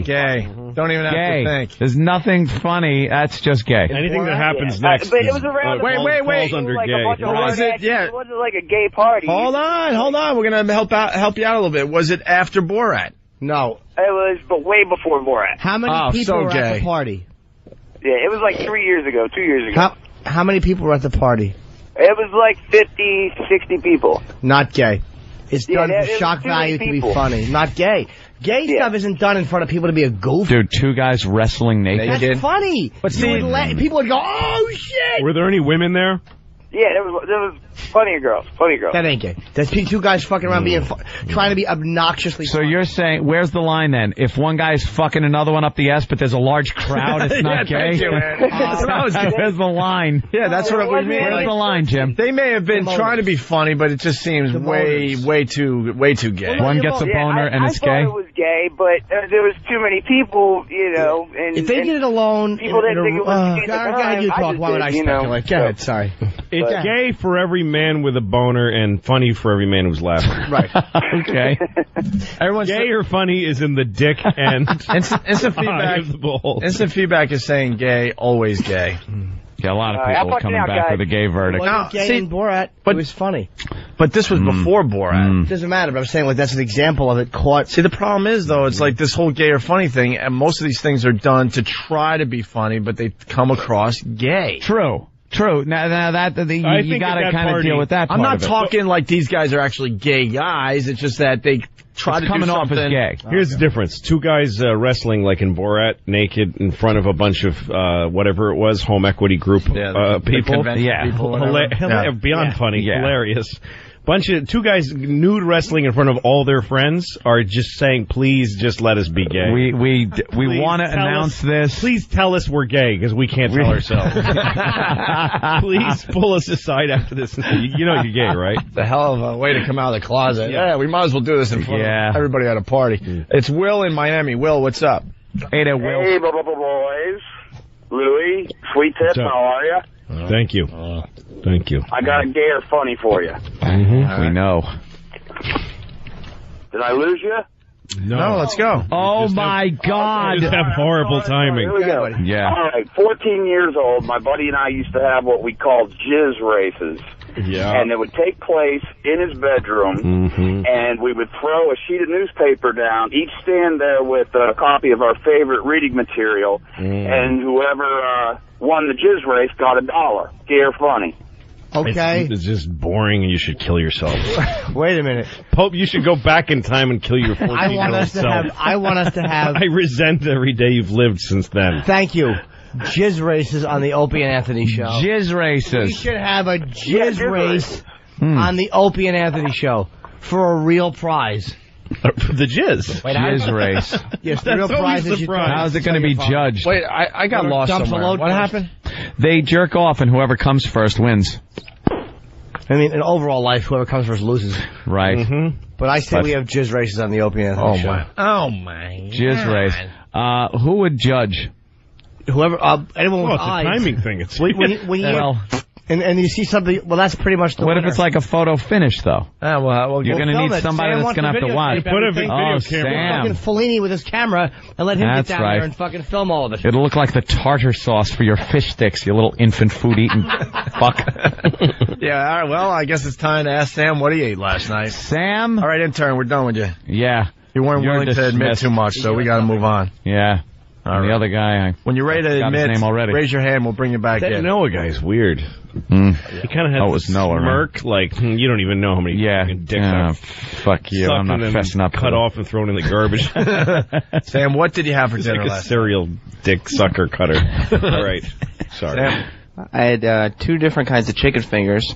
One 2 different kinds. was... You mean from 2 different places?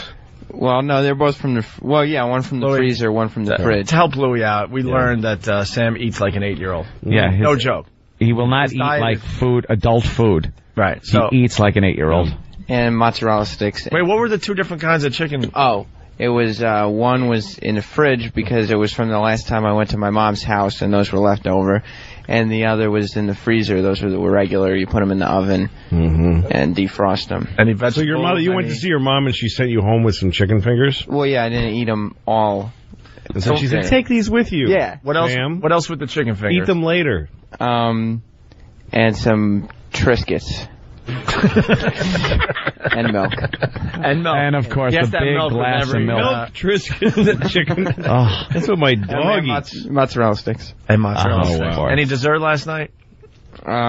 Yes, I had some coconut ice cream. You have the shittiest fucking snacks. Pregnant with a kid? Are you coconut ice cream? You know what pisses us off? He eats like that. He doesn't gain a pound, this kid. I know, and his feet are way too wide because of his bad arches. He needs fucking orthotics. Mad Magazine feet really bother me. What'd you have? Tartar sauce, Ilio's pizza, and fucking awful treats. Bazooka Joe bubblegum. Yes, and some strawberry marmalade. All right. Well, But I ate it out of the asshole of a small animal. The fucking worst snacks. All right. Hey, Louis C.K.'s got his DVD coming out Tuesday from his HBO special. Make sure you pick that up. Please. Louis, what do you think of the O&A Traveling Virus Comedy Show? Oh, that was great. I had a great time. Yeah, it was a lot of You fun. did Vegas with us? No, I didn't. This is my first Oh, so that show. was the first. I wasn't sure. Okay. It's the first time I did it with you. I had the flu in Vegas. So I Yes. don't even remember being there. Oh, I had a great time. Yeah, had a good something time? weird happened when I was on stage. Oh, right. Some guy, all I heard was just cheering all of a sudden in one section, in the middle of a sentence. One section far away from me started to cheer. You know that's not for you. And I didn't know, and I was like, yeah. I'm like, no. Okay, so what happened? And nobody, of course, could just answer, well, see, what happened was, Yeah. So it was just, and then there was a noise because somebody, there was like some sound that leaked out. Yeah, they were queuing up something. queuing up and videos. They want us your to mic cut out. So I thought that somebody's behind me on the screen fucking around with me or something. And that's why they cheered at an image behind me and then the sound. That's what I thought was going on. Oh, my God. If anyone would do that, they would be shot. I thought I was like, would these guys fuck Who with would me do, like this? who would do that to a comic? He's in the middle of his shit, and you just get up there and... So I tried to do my awful. set looking at the screen in case it happened again, and then I ended up finishing. But the crowd was so great; they hung with me, and it ended up great. Thanks for the idea, though. That is, yeah. Let's do that. Let's sabotage somebody. Fuck around with other people. Not a bad idea. No, but and Someone apparently, book a comic we I can't found stand out and then somebody do that. sent me an MySpace saying that they were in the section, and they said that there was a guy who was so blitz drunk because they didn't serve booze at the event, I guess. Yep. So people got really loaded before. They had to get like 3 hours worth of hammered. Yeah, when people think they need to pre-drink, they overdo it. So he was so drunk, and the security threw him out. So the cheering was this guy being thrown out, and apparently he tried to swim back because Jones Beach is surrounded by water. Yeah. He tried to swim back into the event. Swim back to the venue. Yeah. That doesn't say a So lot that's for what our event. It's just one guy. No, the good news is that they cheered a guy being thrown out. Yeah. That means the crowd was good. Yep. The crowd was amazing. No, I had a ball. We get great crowds at these shows, which we're very happy about. The next stop, you're doing Mohegan Sun with us? Yep. That's a week from, what are we, 9 days out? 10 days out? A week from Saturday. Tickets still available through Ticketmaster.com. Mohegan Sun's the next stop. Psyched for that one. Oh, yeah, we are. I hate doing the casinos, and I love them. We're going early. We're going to broadcast from the Wolf, one of our affiliates. I never go home with any money. Yeah. I lose all my money that I make. I lose everything. Go to Virus Tour, one word on MySpace for all your info on the tour dates, okay? Right. But yeah, no, I was really happy. The crowd was good. They said they listened. I mean, they're excited. Yep. Usually crowds that are really pumped to be somewhere are not good comedy listeners, but these folks were really good. And you were late in the show, too. I was right after. You know that they laughed all the way to the end and it was 3.5 hours? Do you realize that was a 3.5 hour show? That's hard the to other night. that. Isn't that crazy? Yeah, it's good. So, we look forward to Mohegan Sun, the next stop. Well, you want to take a break or you want to do more gay or funny? I don't even want gay or funny. I want to hear something honest out of one of these motherfuckers. Yeah. It's amazing to me how people will not admit shit. But people aren't as honest as you, Jimmy. That's what's amazing about you. That's what makes you special. No, but it's not even special. It's just stuff that everybody should... It's amazing to me how people won't... I'm not talking about yesterday. There's no way a child with a dick doesn't put that dick in a mouth, ass... or against the dick of another child, or in the hair of, or something. There's just no way. All right, let's go with this one. We got a couple of these. Well, they're asking the interns if anyone's brave enough to step up. Yeah, all right. Big J, what's up? Hey guys, welcome back. Love the show. Yeah. I got a good one for gay or funny. Yeah. This guy I used to play baseball with in high school. He would pick on the underclassmen, like in the locker room before practice. He'd catch them whenever they were bent over putting on their pants. He'd run by and stick a finger in their ass and holler oil check. And yell what? Oil check. Oil check. Oil check? Gay. Oil check. I like your voice too. I vote gay.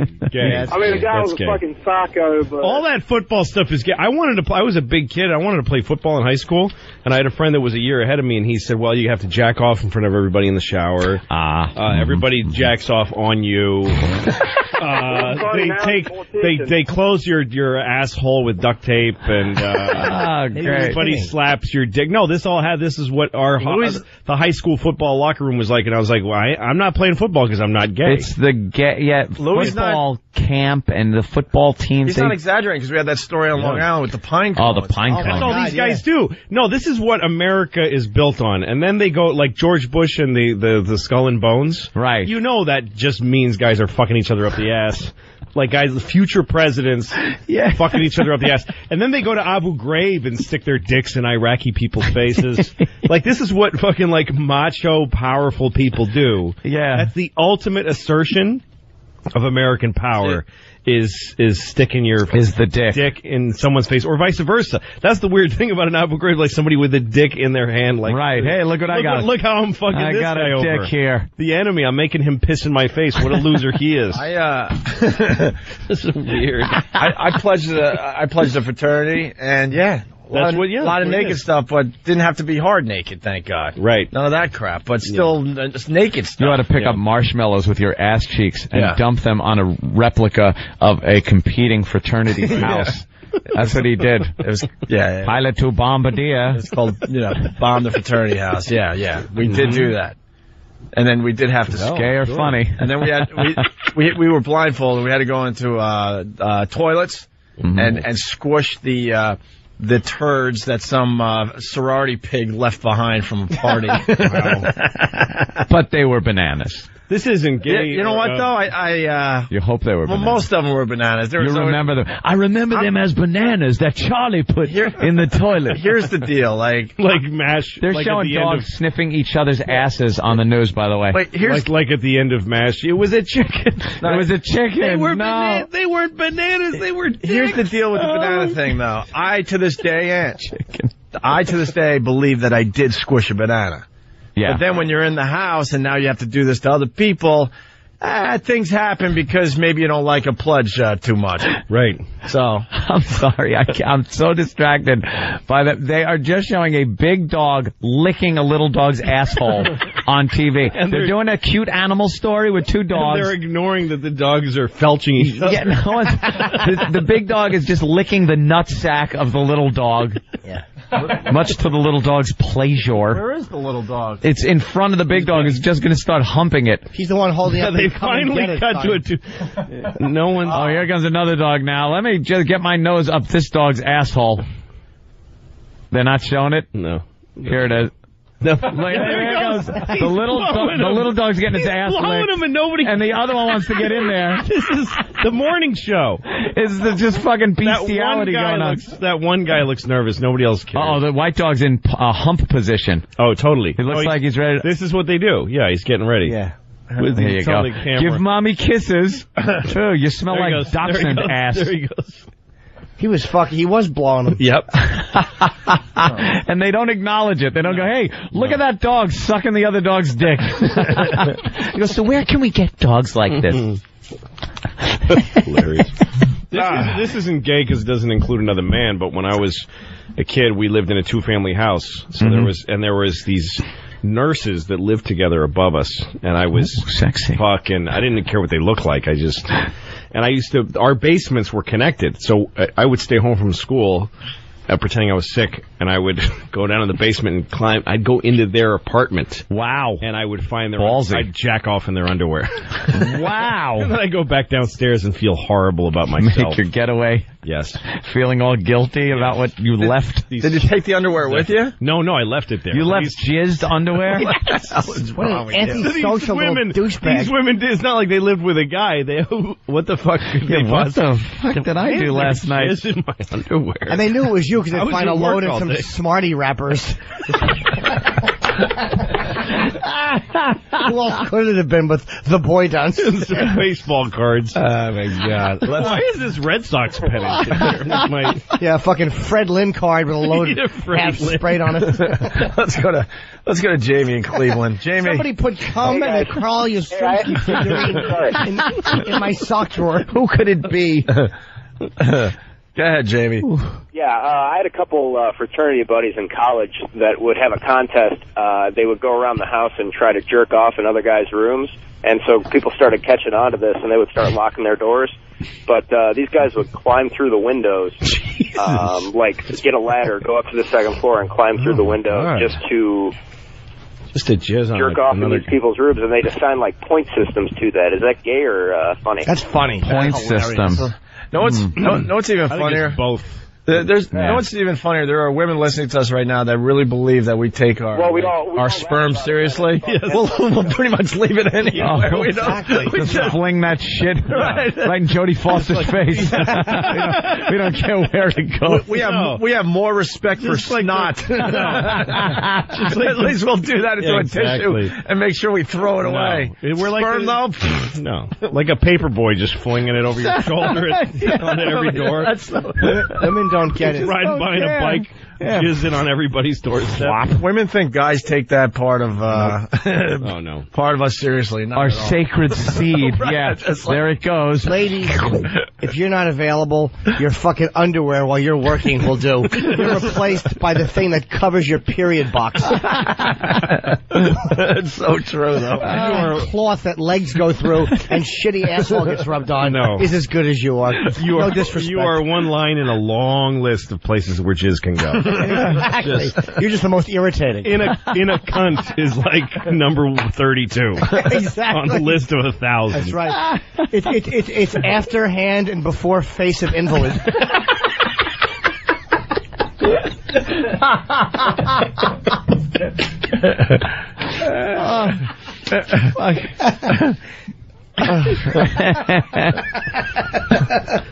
I showed my penis to a retarded girl when I was when I was 9.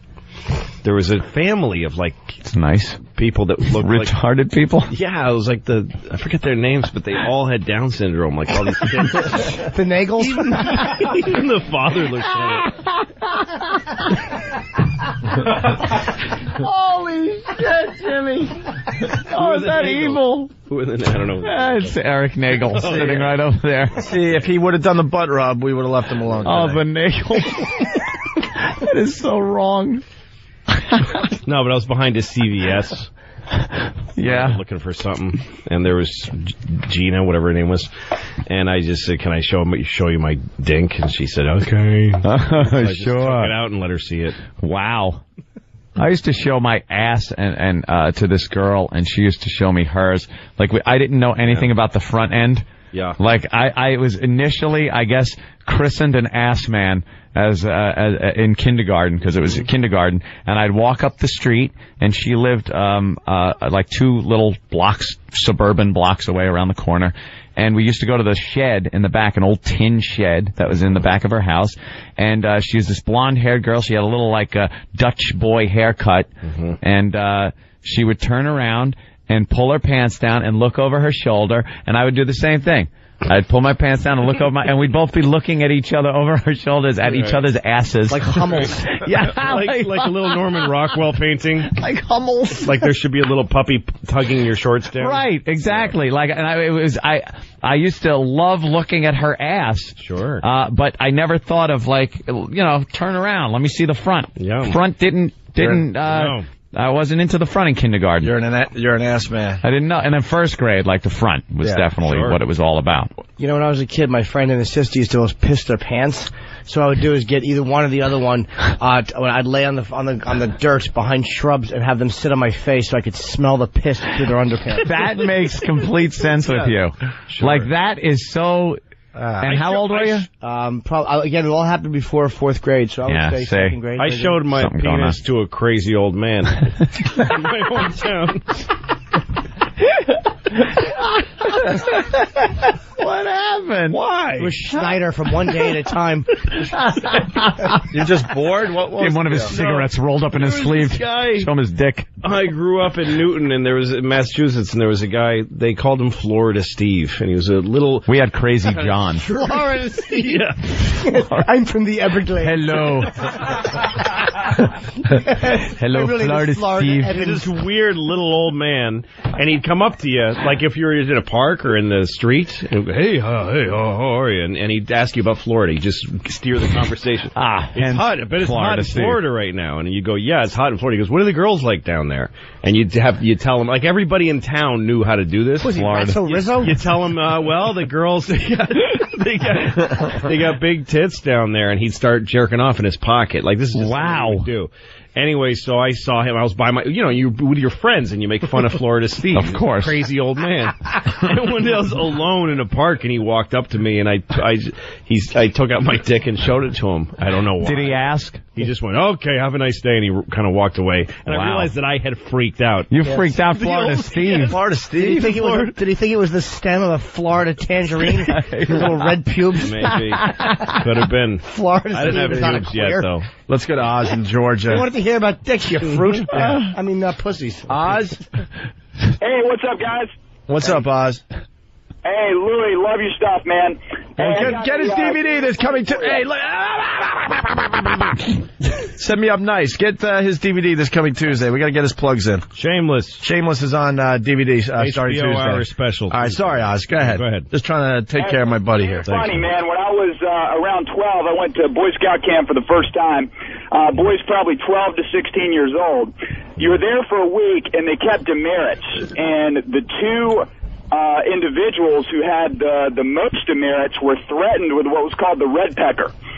And at the end of the week, they had the kangaroo court, and what they would do is the two boys they would announce you, and then the worst one would have to actually pull down the pants of the next worst one and actually paint their pecker with a red substance. I think it was like mercurochrome or something like that. And they did that in front of the whole group, and there were adults there too.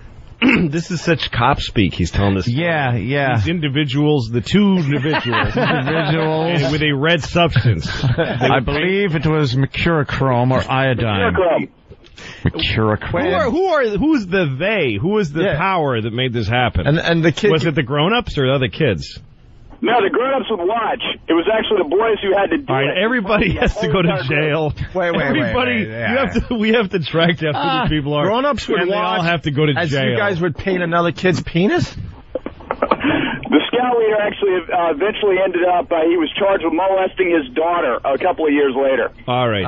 Well, now it all he makes doesn't sense. need to do concurrent sentences. There needed to be some supervision Kind of screwed up. at the campsite. All right, thanks, Oz. We got Craig standing by. You going to admit something? Yeah, I'm going to Met actually. Hold on, after the break. After the break. Oh, nice tease. I don't even mean. You're not making it up. No, not at all. All right, we got a good story from Craig, who's trying to move up the ladder here, so he might be just making up shit. No, you got to be honest, man. This for us to notice. 100%. No, Jimmy 102%. Jimmy can tell. 102% honesty, right? Right. All right. It's Opie and Anthony, Louis C.K., and of course, Jimmy Norton. Jimmy Norton. The virus is spreading. That's loud. That's amazing. Isn't that weird? That's very weird. The car parked in front of the house you grew up in right now. Car parked there. We're just like looking at like Google Earth. I got Google Earth on my BlackBerry. Yeah. He gave me the address to where he grew up. And what, 30 seconds later? And I've got an aerial photograph of that house that he There it is. You know, and obviously, but it's just this little handheld device. Years ago, that was inconceivable. Growing up as a kid, that was science fucking fiction right there. Yeah. And now it's just... Everyone takes it for granted and just kind of, wow, that's kind of cool. But unless you look back at what you had back then, the inventions aren't as amazing. Yeah. Because you kind of gradually get used to these things. Yeah. But we're in this time with technology is just spitting out some unbelievable shit. But all the technology is just information technology. Yeah. Now. It is. It used to be like, here's a thing that can wash your clothes. Look at that. It slices, it dices, it's Julienne's fries. Here's a car with a smooth ride or whatever. Yeah. Now it's like, now you can see this. Now you can see this girl's asshole. Now you can, it's all information, which all means porn. Major information. That's all it is. I was saying, I was on one of the video sites last night, just 2 hours. 2 hours going through, and I realized you could just go through. You could say I was watching over here. hysterical. No, not just break.com. I was going on a lot of, but yes, break.com. But like 2 hours of just going through things where you're watching maybe 50 seconds of something really funny happening, and then a minute and a half of Iraqis just being pulverized by machine gun fire. Yes. And then something else that's interesting, a little bit of history. You're just getting these blurbs of information just shooting at your head. Well, it's nice. Like little Alex sitting there with his eyes open, you know, with Beethoven it's playing. Nice to know you can Ludwig program. van. It's nice that you can program your own viewing experience now, finally. Right? Yeah, but like is that good? The younger people out there don't understand. We had to watch the shit they threw on TV for us. Yeah. And now with the DVRs and everything else, and now with YouTube and Break.com, you could decide your whole viewing. We didn't even have schedule. We didn't have VCRs. No. You had to see what's on TV. What's on? The three networks. Yeah. And then there was Fox, and that was 2, weird. 4, 5, 7, sometimes 8 from Connecticut. Yeah, and then whatever UHF channels you got. Yeah. I want to go to the phones because I don't want to lose her. It's Jennifer from Washington. Jennifer. Hi, guys. Hi, what's up, Jennifer? Shitty name. Not much. Anthony does not like your name. Why? Hates your name. Because I have to write it every 3 months. On a check? Yeah. Oh, okay, I got it. She's still using your last name, too, right? Nah, please. I'd love to get into it, but pending litigation keeps me from making any comments I would love to make. I'm sorry. Go ahead, sweetie. I'm just trying to help you out a little bit. Let you get some of that anger out so you're a happy person. If you did have Now, if I did write checks... Let me ask Charlie. But I don't... Charlie writes the checks. Yes. Charlie wrote a check. He saw the amount on it and said, oh, my God, OJ. Harry, look. This guy has chest hair that forms into a bikini top on TV. Did anyone else see that? Wow. That was bizarre. Yeah, Jennifer. It looked like a black bikini top. Jennifer. Hi. What's up, Jennifer? I wonder. Not much.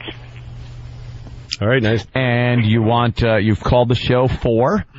Well, I was calling because I actually had a gay experience when I was younger, too. How old are you now? Right. How old am I now? I'm 24. All right, because you sound like you're 14. I know, sorry. And you... Oops, sorry. That was mine. Lawyer warning you? No. You're right. Shut up.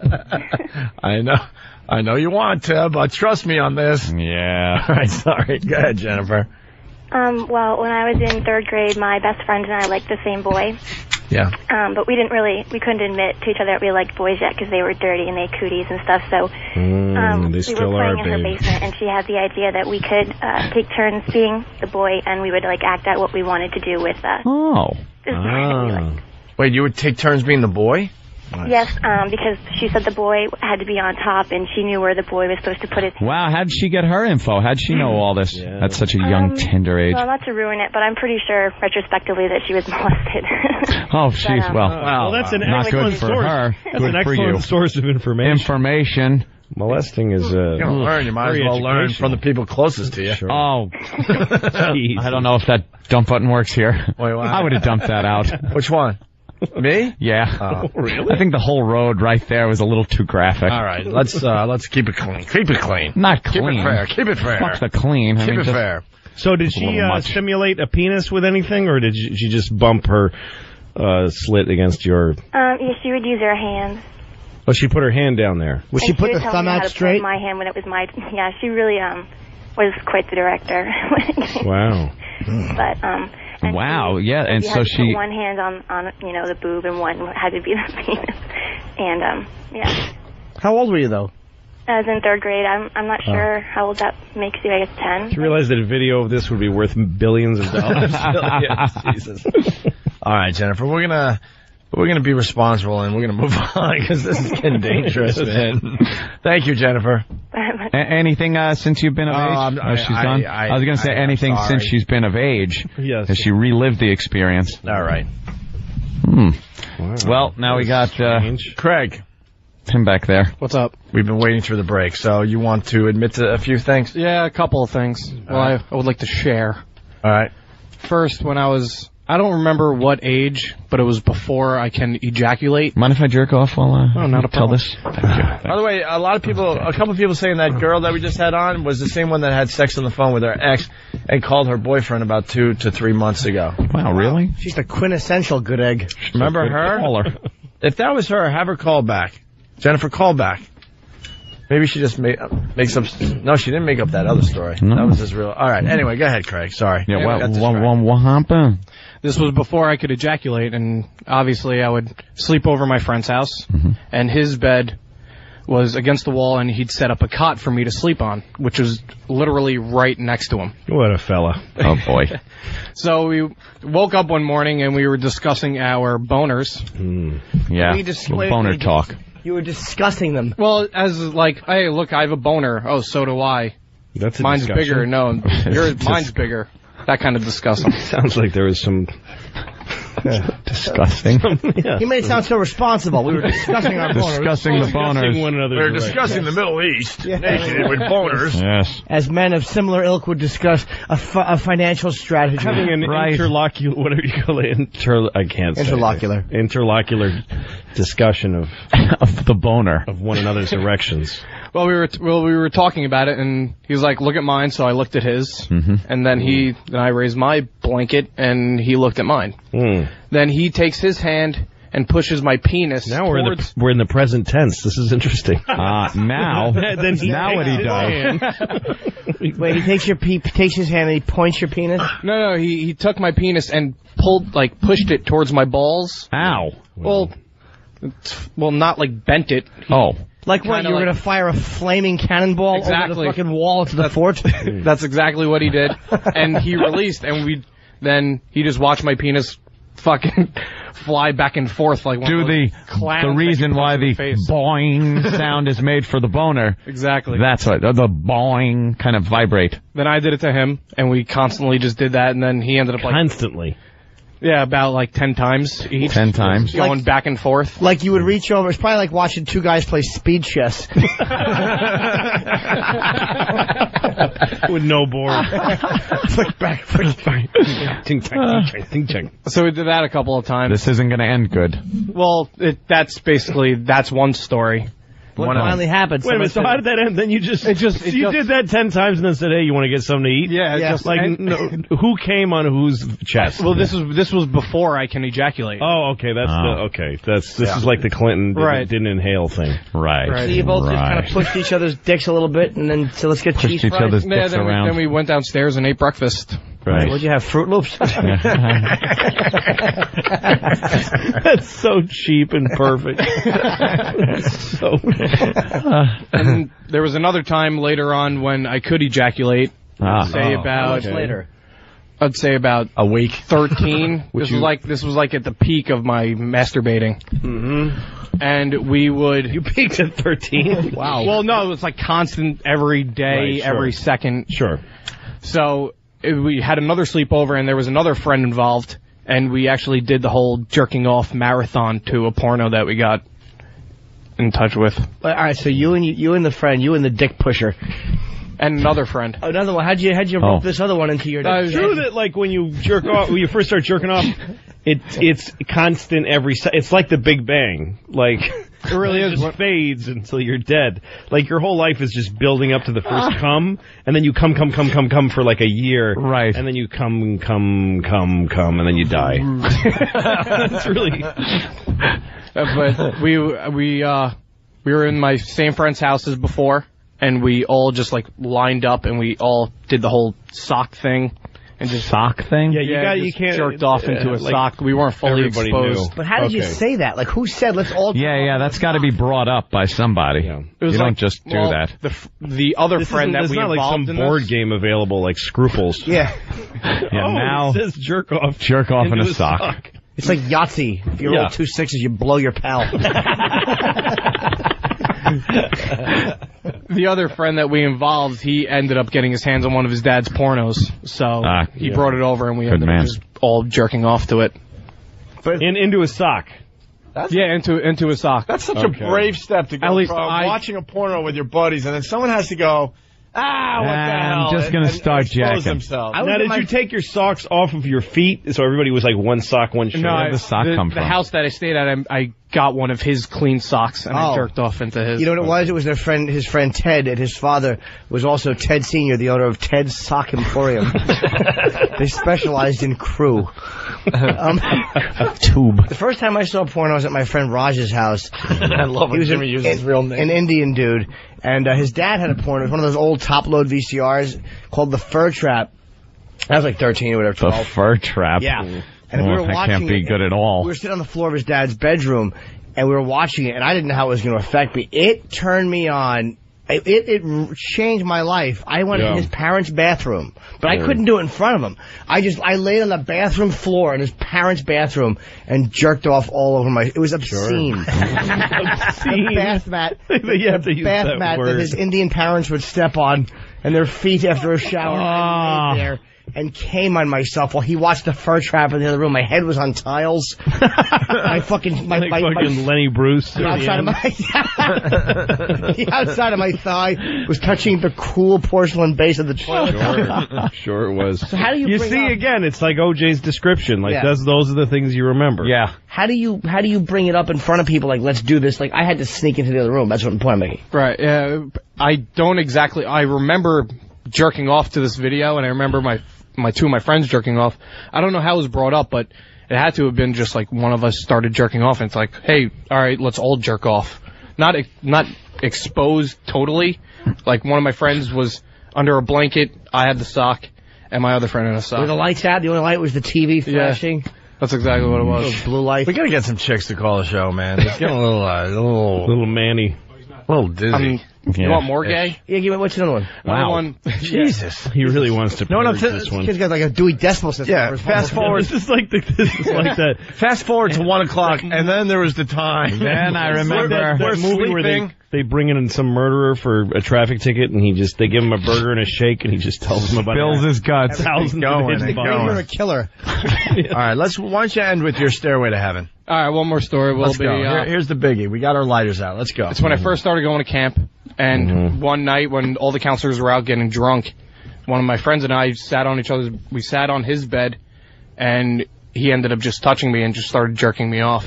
Oh. Until I came. And then until I came. These are no longer gay confessions of like weird things. This is just a man who's gay telling us things. Yeah. Gay men do. Like his little gay sex stories. Yeah. Are you gay? It's okay if you are. No, I'm not gay. I'm totally hetero. Oh, wow. Totally. I even, this minus the jacking off. Right. Up going, well, I don't know if totally would be in that description. Yeah, totally is. So he jacked you off. You could say not gay, but the totally thing is... You're sitting there I'm not gay. You're sitting there with your buddy, and he just took a risk and grabbed your dick and tugged it until goo shot out of it? Yeah, that's basically what it is. Because at the time, the girls weren't going to do it. Right. So So him being a pal ended up just jerking me off. So what was in it for him? He got a hand job too. From who? From me. All right. That's where we were going. At this point, we got to get rid of the somebody jerked him off. Who? I must have been me. It was me. Yes, it was me. Yeah, what did you just look down? It's like the hand. That's amazing. Evil Dead 2. That's amazing that without questioning, that story is. This guy jerked me off. Right. Ask him 2 more questions. And we jerked each other off. It was a mutual jerking. So you guys were doing it at the same time? Not at the same time. He did me, then I did him. You came and then I did it? You fell for that, gag. Wow. At least he was doing it to get a load off. You had to get a load off. You just felt like, well, I can't be a cheapskate about it. Right. At the time, I wasn't thinking of all that, No, you're just being gay. Were you trying to do a good job to get it over with as quickly as possible? I was going as fast. He believes in even Steven. Yes, he does. You're an even Steven. And then, have you ever had your dick in another man's mouth? No, but that same friend, we talked about it, and actually that's after. No, and then did it? No, we didn't do it, but it was to the point where it's like, but I don't want your cum in my mouth. Oh, so. right. You worked it out logistically. Yeah. Oh, yeah, that would have sucked. How did that come up? Who said I don't want you? How did that pop up? He brought it up after. He was like, hey, what about this? And I'm like, I don't want to do it. And I'm like, do you mind? And he's like, but I don't want your cum in my mouth. All right. The guy was working out like negotiating, yeah. Well, look, I'll suck for a minute, but none of that. So what happened? He blew you, and you said you. No, he didn't blow me. He didn't blow me at all. That would have been so jacked. It was just a double hand. That fell apart in the talks. Yeah, they had talks about it, but it was like fucking Hamas. Yeah, there you go. The talks. Right. How many times did you guys do this? Just once, just that one night. That was and ever since then, I haven't touched a cock. All right, we got to get the gay out. Wow. The women have started calling. That is so, that's pretty good. Let's go to gay. Yeah, thank you, Craig. Oh, you're welcome. It's pretty good. Thanks. Go ahead, man. You look a lot like our ex-producer if he was a little fatter. It just hit me. Do you just wash your hands all the time now, too? Well, yeah, constantly, actually. And cum. Just He looks like Rick, right? A little bit. Little Rick. Yeah, a little bit. When you got the hat on, especially. Not bad. All right. Pretty good honesty there. Hootie McBoob from Pal Talk. Hi, guys. Hey. Hootie. Hello? Yes. Yes. Hi, Hootie. You are on the airwaves. Really quick. It was last year. I had a party at my house, and a whole bunch of my friends came over, but then a whole bunch of them left, and there were 5 guys left and me and one other girl. And it just kind of randomly started. She got naked, I got naked, and I had gone down on her, and then she went down on me, and the guys were just standing around watching us naked. And then one guy ended up jacking off on her boobs, and I'd never want to do that again. I didn't really enjoy going down on her, so, but it was very overwhelming. Did anyone jack off on you? No. No? No. Why not? Why not? Why not? My husband was there, so it was like not like. Well. Yeah, my husband and I are swingers, so anybody that's listening right now is going like, "What the hell is he on the radio for?" I see. Yeah, it's just a story. Yeah, which is story nice. about we want the innocent ones from the old days. Cringy. Yeah, let's go to John in Mississippi. John. Hey, I gotta nominate Craig's last story for hottest story ever. Why? They're giving me such a fucking rod. Was it the negotiating that they were doing? What's that? Are you being serious? Are you gay? No, I'm gay. Don't make me a bad person. No, I'm gay. No, are you gay? No, I'm gay. No, it's not. It's you are confused. Men are so full of contradiction. I thought every guy has some weird gay problem. No, I'm gay. No, I'm gay. I'm not gay. Did you ever blow a guy? Well, we talked. No, we did not blow each other. We just talked about it and then we blew each other. Okay. All right, John. I'm glad you liked that last one. Punching out. All right, there goes John. Yeah. Changing gears slightly, we got this audio that is hilarious. Yes. The mom freaking out at a hockey game. This is the greatest thing ever. Love this. She's it's being a little too serious at the her son's hockey game. Yeah. When her son and some other boy on the ice get into a fight, a little bit of a scuffle. It happens in hockey. This is what human beings are really like. Yeah. This is real human. This is real human beings right here. Is there a video that is... oh, yeah. This is audio from a video? It's on, Break? Get it on break. I'm sure you put hockey, mom, fight, something yell, like that. curse, whatever. We'll give you the... You'll find it. She's watching a hockey game. The video isn't that good. It's the audio's good. Yeah, her son's in the game. Yeah. And her son gets in a fight with some guy. Some other player. And she voices her displeasure with this gentleman. There goes the hammer. And he called it a Jimmy stick. Hey! Fucking asshole. Ah! Stop! He's fighting him, that motherfucker! Ah! You son of a bitch!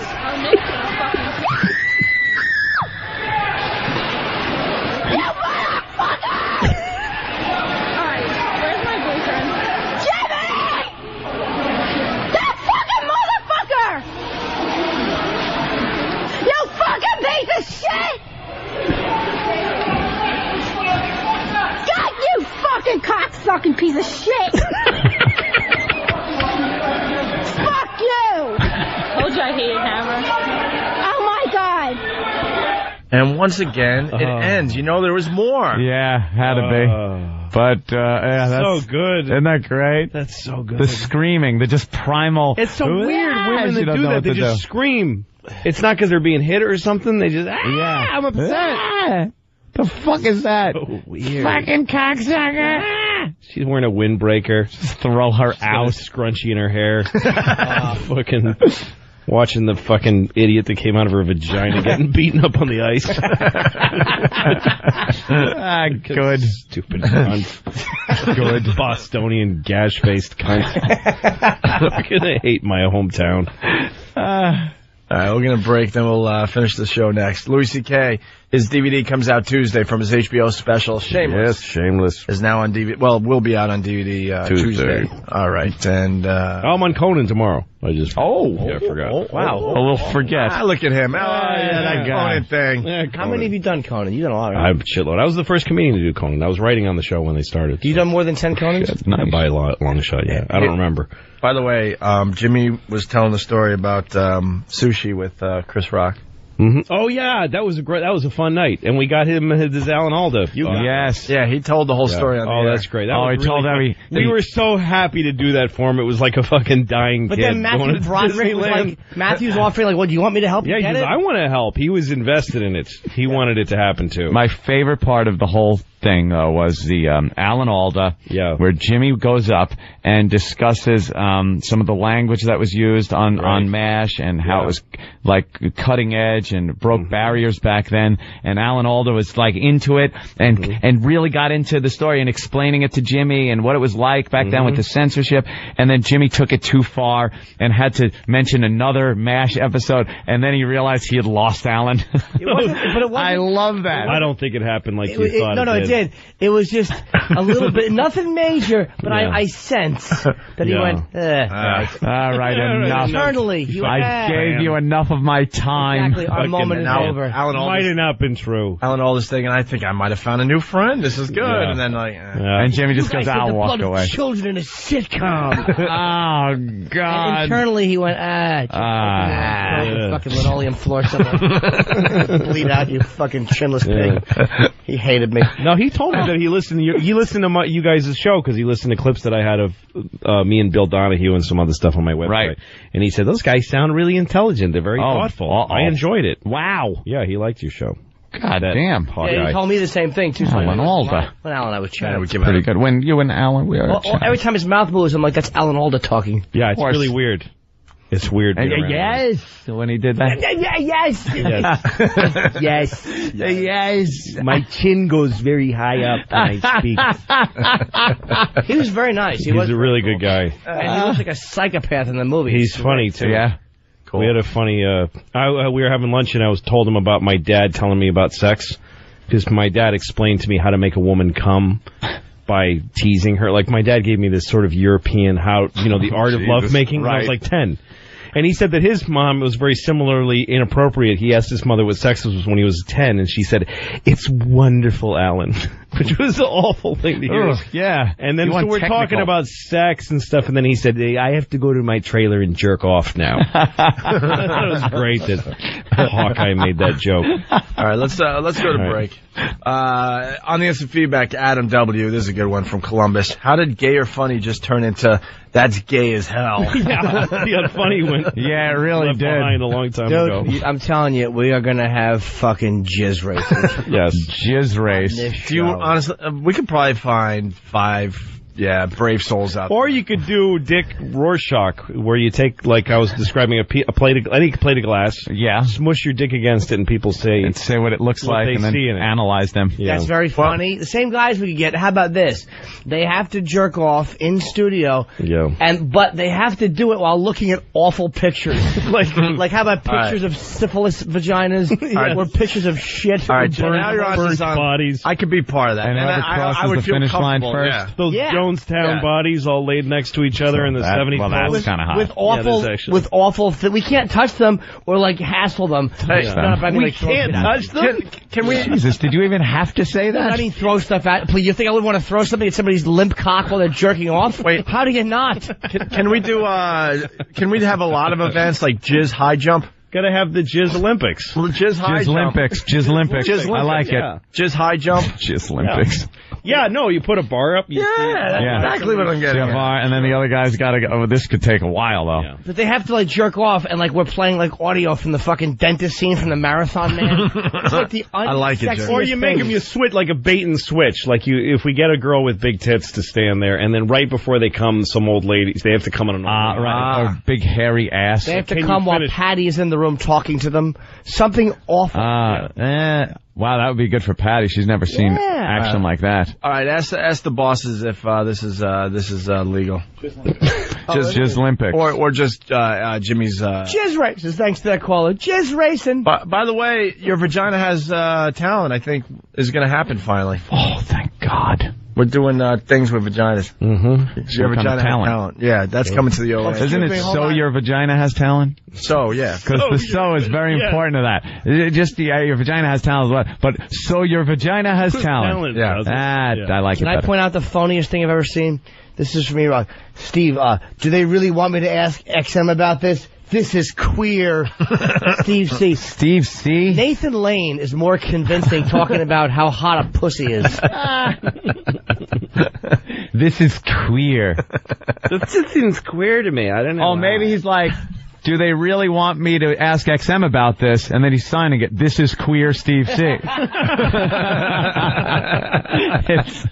It's all how you look at it. Just so you know who's talking. Yeah. This is queer Steve C. Yeah. Oh, this is queer Steve C. You remove the period and the slash, and it looks a little different. We'll have approval in 15 minutes or 9 days. I'll go check. Do you want me to ask about this or just not ask about it and assume things? What?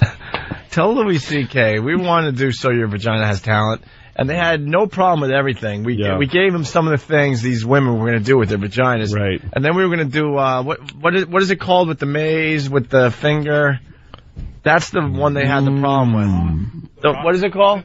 Rube Goldberg. Oh, a Rube Goldberg kind of contraption, right? With the vagina involved. So to finger the vagina. So it's going to be this long involved thing with like you light a match and it makes a string break. And and then the boot kicks the bucket over and the water hits a water wheel. And it's a cue ball that rolls down. And at the end, a rubber finger will insert in the vagina. Just a little poke. And that's what they had a problem with? Yeah, the insertion. Why? I don't know. They're afraid it would have gone into her cunt at 200 miles an hour or something and injure her. Yeah. Well, they had a problem with it because they were hoping it would be a guy's ass. Right. Yes. Hello, this is Queer Steve C. Where is Queer Steve C? That's just fucking, if he was running for president, that'd be the Secret Service's code name for him.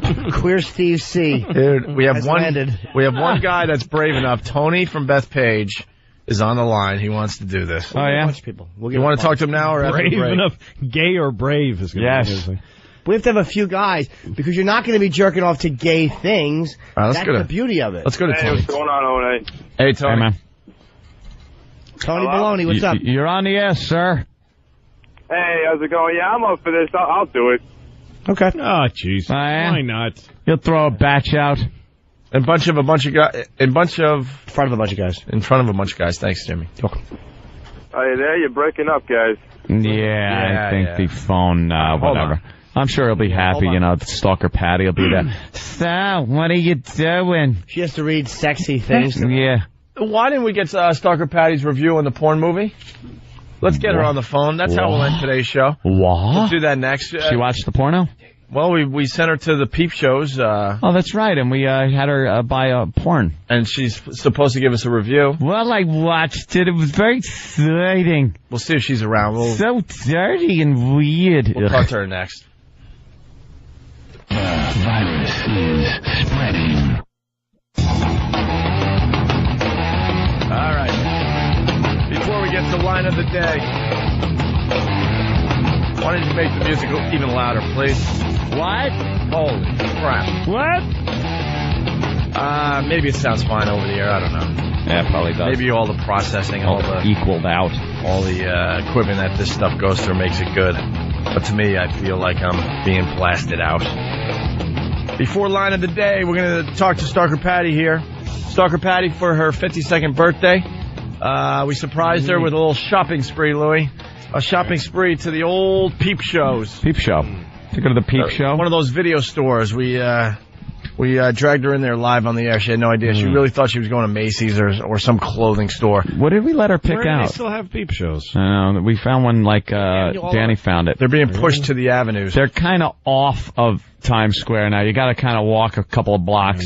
I used to work in Times Square, and I actually was really grateful that Giuliani shut them down. Yeah. Because they were eating my life. A lot of people are like, Giuliani ruined New York, man. It's like Disney down there now. You know something? I was taking 3-hour lunches, just shopping, trying to find a hand job. Because they had real girls in there, and some of them didn't have glass in the window, and you could get a girl to reach in and jack you off. Hey, nice. And I used to just go from window, can I get a hand job? Nope. Okay, next window. Just blatantly asking for it. Hey, hand job? No. Hey, you're at a fucking McDonald's. Yeah. Could you leave? Let's just cut to the chase here, all right? All right, sorry.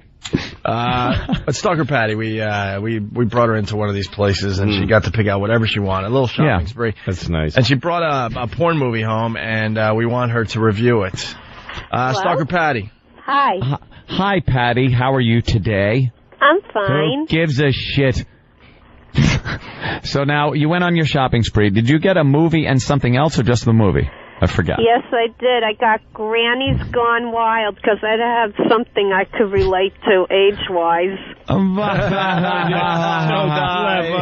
you're a clod. Shut up. Cute. And then the other thing was some kind of toy. It had an elephant, with the trunk that... there was clitoral stimulation also. Yeah, it was vaginal and clitoral stimulation. So they're tusks that... hopefully jam up your taint. Just fucking hit you right in there. Make you bleed. Well, did it have one? So you watched the movie? Yes, I did watch the movie. You did. Now, were there men in this movie? I'm sorry, can you repeat that? It's hard to hear you. Were there men in this movie along with the women? Yeah, there were like women over 70 and there were men under 30. Alrighty. Now, Patty, have you ever seen a dirty movie before this? Not really. I was expecting Red Shoe Diaries, though. I missed that. Dan likes that. What? Dan just laughs at the reference. Because she never disappoints. She's just awful on so many levels. She really is. You were expecting what? Red Shoe Diaries? Was that on Showtime or something? Yeah, it was like soft porn, right? Soft porn on... Patty, saxophone. no. That's all I've saxophone ever music. seen, Yeah. I removed a blouse. Slow touching through a foggy lens. Let's ask Patty, what was Red Shoe Diaries all about? Red Shoe Diaries always had a storyline. It involved the guy in the beginning with the dog and the letter. He would read it, and then it'd go into the story of the breakup or the whatever, the relationship. You know, it was kind of fun and interesting. And you really thought Granny's Gone Wild was going to be just like that? Yeah, I thought it had a storyline, a plot, you know. Maybe it starts with Grandma baking cookies, and then the mailman comes, and then she invites the mailman in for a cookie, and then one thing leads to another. That's what I was expecting, you know, that kind of thing. Yeah, well, you got a phone ringing. Like what did you expect, Minnie Pearl to pop in and then be fucked by Yaphet sorry, Kotto? I'm on the work phone. You're on the work phone. Well, yeah. sorry. Oh, never mind. It's been answered. There's another phone out. Don't worry about your job or anything. But anyway, okay, I'm with you. Now, Patty, you watched the movie. You actually got to see sex from the beginning to the end, right? You saw the end that's result? all they did. Now, did you see... dirty folks on that porno tape. What's wrong with them? You got to see men ejaculate for the first time? Is that the first time you've seen that? Well, yeah, there was some of that in it. It was kind of disgusting. I had to close my eyes a couple times because I'm not used to that. Once or twice you had to close the eyes, huh? Close my eyes. What, you're not used to seeing jizz come out? It's disgusting. Would you catch some of that in your mouth and make the yummy noise? No, not me. Patty, would you be comfortable with that being in your vagina? I don't know. How about in your anus or between your toes? You know, maybe. I'm sure. Oh, with her corn chip toenails. Fritos corn chip toenails with jizz dripping off of them. Oh. Patty. Yes? So you closed your eyes when, the guy was ejaculating? Well, when I saw that on the film, yeah, it wasn't pleasant to look at. Now, you saw men in a state of excitement?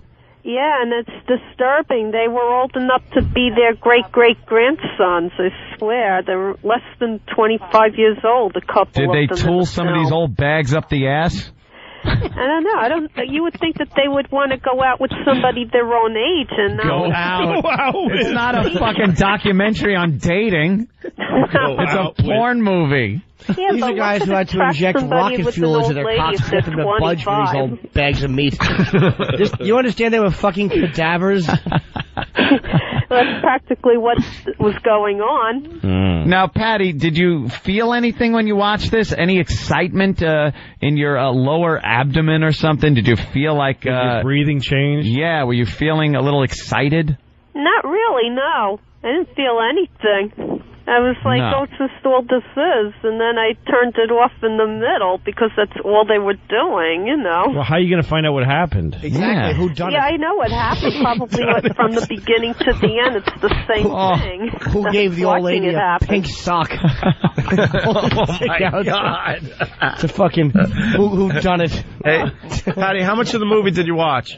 About three-quarters of it. First of all, they played the first 8 commercials, and they were all like, someone in this room came on her face. It was Remington with his fist in the asshole in the study. That's right. Hey, Patty, do you usually just keep babbling when you realize no one's listening to you and we're having a conversation? Yeah, we're talking, Patty. I'm sorry, I can hardly hear you. You sound far away. We are, Patty. Yeah. We're blocks and blocks away. This is not one-on-one, face-to-face. In all fairness, we still got to fix the phones. If we're going to have this set up for the next month, let's get everything right, please. Yeah, the phones aren't going out loud enough. Patty, yes? I heard through you stomping on everyone's great lines there that there were, commercials before the movie started? Yes. What were they for? Now you're going to shut up? What were the commercials for, Patty? One of them was like dating service, escort services, and this and that, you know. This and that. Phone services where you call in and hear a live lady on the phone. The same 8 or 9 commercials. And then it went into the production, whatever, the page, and then it went back into the same 8 or 9 commercials. Yeah. And what was your favorite part of the movie? I was like sort of making fun of some of the ladies, though. They were kind of funny going, ew. ooh, I'm looking for a man. Ooh, you know, like making those noises and everything. God, that what's kind of wrong made with me them? laugh. Exactly. Yeah. That's terrible. What's wrong with those old cunts? A life lady. Hey, Patty, can we get you an escort? An escort? Yeah, what if you get a fine young gentleman escort? Where would I be escorted to? Oh, my God. The end of your virginity? Yes. Yeah, exactly. A motel and a fucking crisis center. A what? Patty. Yes? We want you to maybe be involved in a thing we're doing at XM where guys are going to jerk off and see who could blow a load Jizz first. races. Jizz races, we call it. And you would be there as sort of an obstacle. Yeah, exactly. You're a part of the obstacle course. One big obstacle. You're like the tires. You're the civilian that pops up in the shooting gallery. You're the sergeant that fires an AK over their heads. The civilian that Jimmy pops went up in the old shooting school. gallery.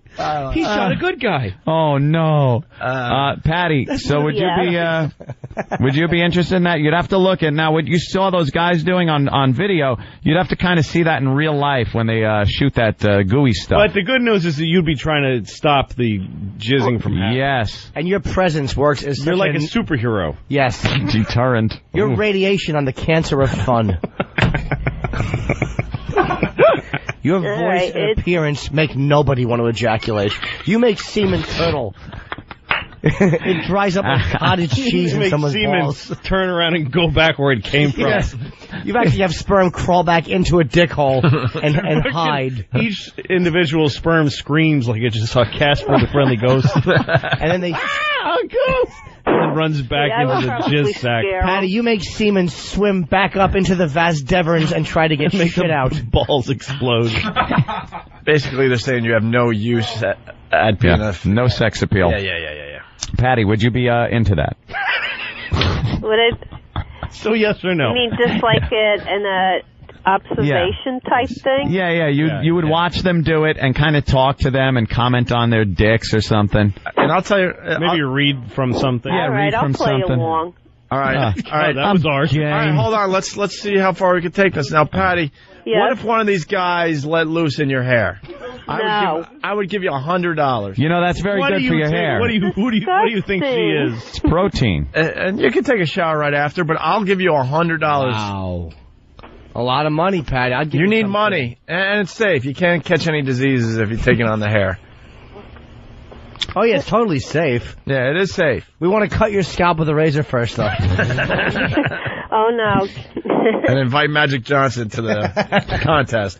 No, but that's a good idea, dude. That's a good one. Yeah, what do you say? You take, take a batch of the hair. Take a batch of the hair. I believe this is soliciting prostitution, by the way. It's for a film. Certainly is. No, it's not. It certainly is. Pornography's legal. Is it? If we film it and she's an actress? It's a movie, absolutely. And we're paying her as a pornographic actress. She's not having sex with anybody. Yeah, it's just silly. You can't get arrested for being silly. It's very silly. Yeah, silly is safe. But if I got a hooker and paid her $100 to jerk off on her, as long as there's a camera. Yeah, exactly. I wouldn't do that. Yeah. So why don't hookers just always have a camera with them? It's illegal to film in New York porn, I think. Yeah. Seriously. I'm just trying to see how we can get through this. Patty, you're a natural saltpeter. Yeah. You're a tumbleweed blowing across. It's hard to hear you. Yeah, I know. Smashing you. Patty. Patty. Good. Maybe not your hair, but how about like on your tits? What if the guys jerk off on your tits? You might be the one person who would mind the tits less. Wouldn't be in your hair. I say hair. Wash off easier. Hair is much funnier. No, but tits are funny because you could just fucking miss and hit her right in the mouth. Oh, my God. How funny would that be? All over her face, bukkake. All right. All over those glasses and her chiclet teeth. Fuck. That'd be funny. We're basically complimenting you. Oh, hello? Phone. Hi. Hi, Starbucks. I'm going to have to continue this another time, okay? What, work or this call? Yeah. Because I got to go. We're getting busy. Where are you working? I'm at Starbucks. I'm about to leave from my shift. Yeah. All right, you're talking about getting jerked off on and someone's waiting for a latte. Yeah. She can't look at the soy milk the same way again. Now I know what's going on when I'm at Starbucks. Some lady's on the phone. Come on. Yeah, she's telling fucking jizz stories. Fielding offers. All right, go work. Don't lose your fucking job. Because we don't feel like paying your All right, bills. I'll get back to you, okay? All right. Yeah, you think about it. Think it over, Patty. All right. Have tea with a friend and get some advice. Throw a few lattes on your chest and let us know how it feels. Exactly. Okay. Okay. All right. All right. Okay. Bye. All right, let's do line of the day. Line of the day. Let's do line of the day and we'll get out of here. Louis C.K.'s DVD, Shameless, comes out Tuesday. His HBO special. Wow, 3 runner-ups. 3 runner-ups? Yes. All right, let's do a runner-up line of the day. Shameless. He is, though, right? Nope. Oh, there was a pause What was there. the pause? We know all about the pause. I don't mean the pause that you're, cutting off. Can we We're not talking about the pause and there are marks on your back. You have to put oven mitts on all the German shepherds. So they don't scratch Marge up. See, at least let the cats watch. I love the oven mitts on the dog. Pretty good. Oh, what a picture that conjures up. You got to tape them because the dog wants to take them off. And he walks across the room all funny like he's goose-stepping because he's got oven mitts on his paws. He's got that weird look on his face. Why are you doing this to me? What is this? Like he loves fucking her, but he hates the silly handwear.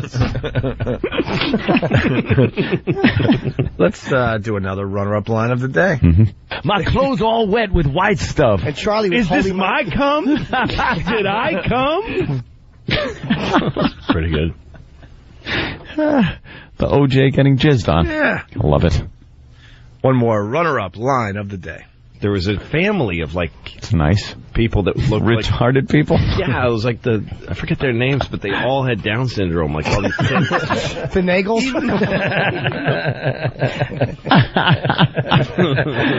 Is that a good one? Yeah, that was a Jimmy's doozy. quick. All right. Poor E-Rock. E-Rock, one last chance. Butt rub? No. Come on, don't be a queer. Come on. Let's have some fun. I know Craig would butt rub you. His nose. That's him nervously drinking. Come on, E-Rock. For the show. I'll buy you a new Nike hat. Ooh, butt rub for Do you Nike have a butt hat. disease you want to give Jimmy? Uh-oh. You got wrong cranky with that? ass? Cranky ass? Yeah, No? he didn't wipe. Little Yeah, cranky it's cranky because there hasn't been a cock in it yet. It's like me with my coffee. You can't talk to his asshole till a dick has been inside of it for a little while. I was going to say, I thought you put a dick in your coffee or something. No. With a cup of coffee in the morning, right? Yeah. You need your coffee. Don't mind me. Hold on. Please hold. Thank you. Here is your line of the day. Here Comes. La la la la. End of the day. Line of the day. Line of the day. Line of the day. La la. The dramatic.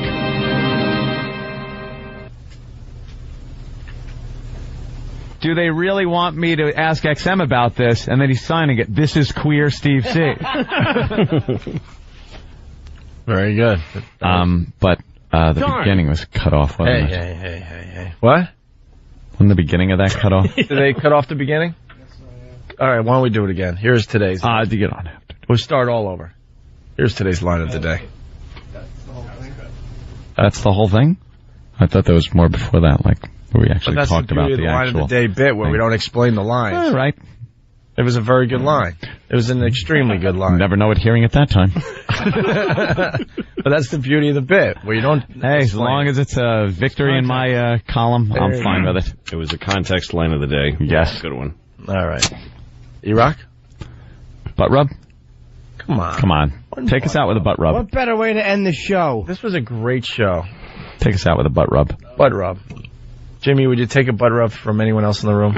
Don't look at me, please. In this room, yeah, any of you guys I would, but nobody else. Oh, no one outside studio? No, because they're going to send that fucking intern in here who'd love to. He'd love It's not to. fun if you love to. Craig would not only do it, but he'd do it off mic, like once the show is over. Yeah, I just didn't want to do it on the radio. At 4:30, we'll meet in butt rub somewhere. A rest stop. Yeah. Wants to meet in fucking Washington Square Park. Nobody? E-Rock, butt rub? Butt rub? Come on. If I had to choose, I would take Eric. Yeah. Oh, God. It's going to suck when we order him to do it.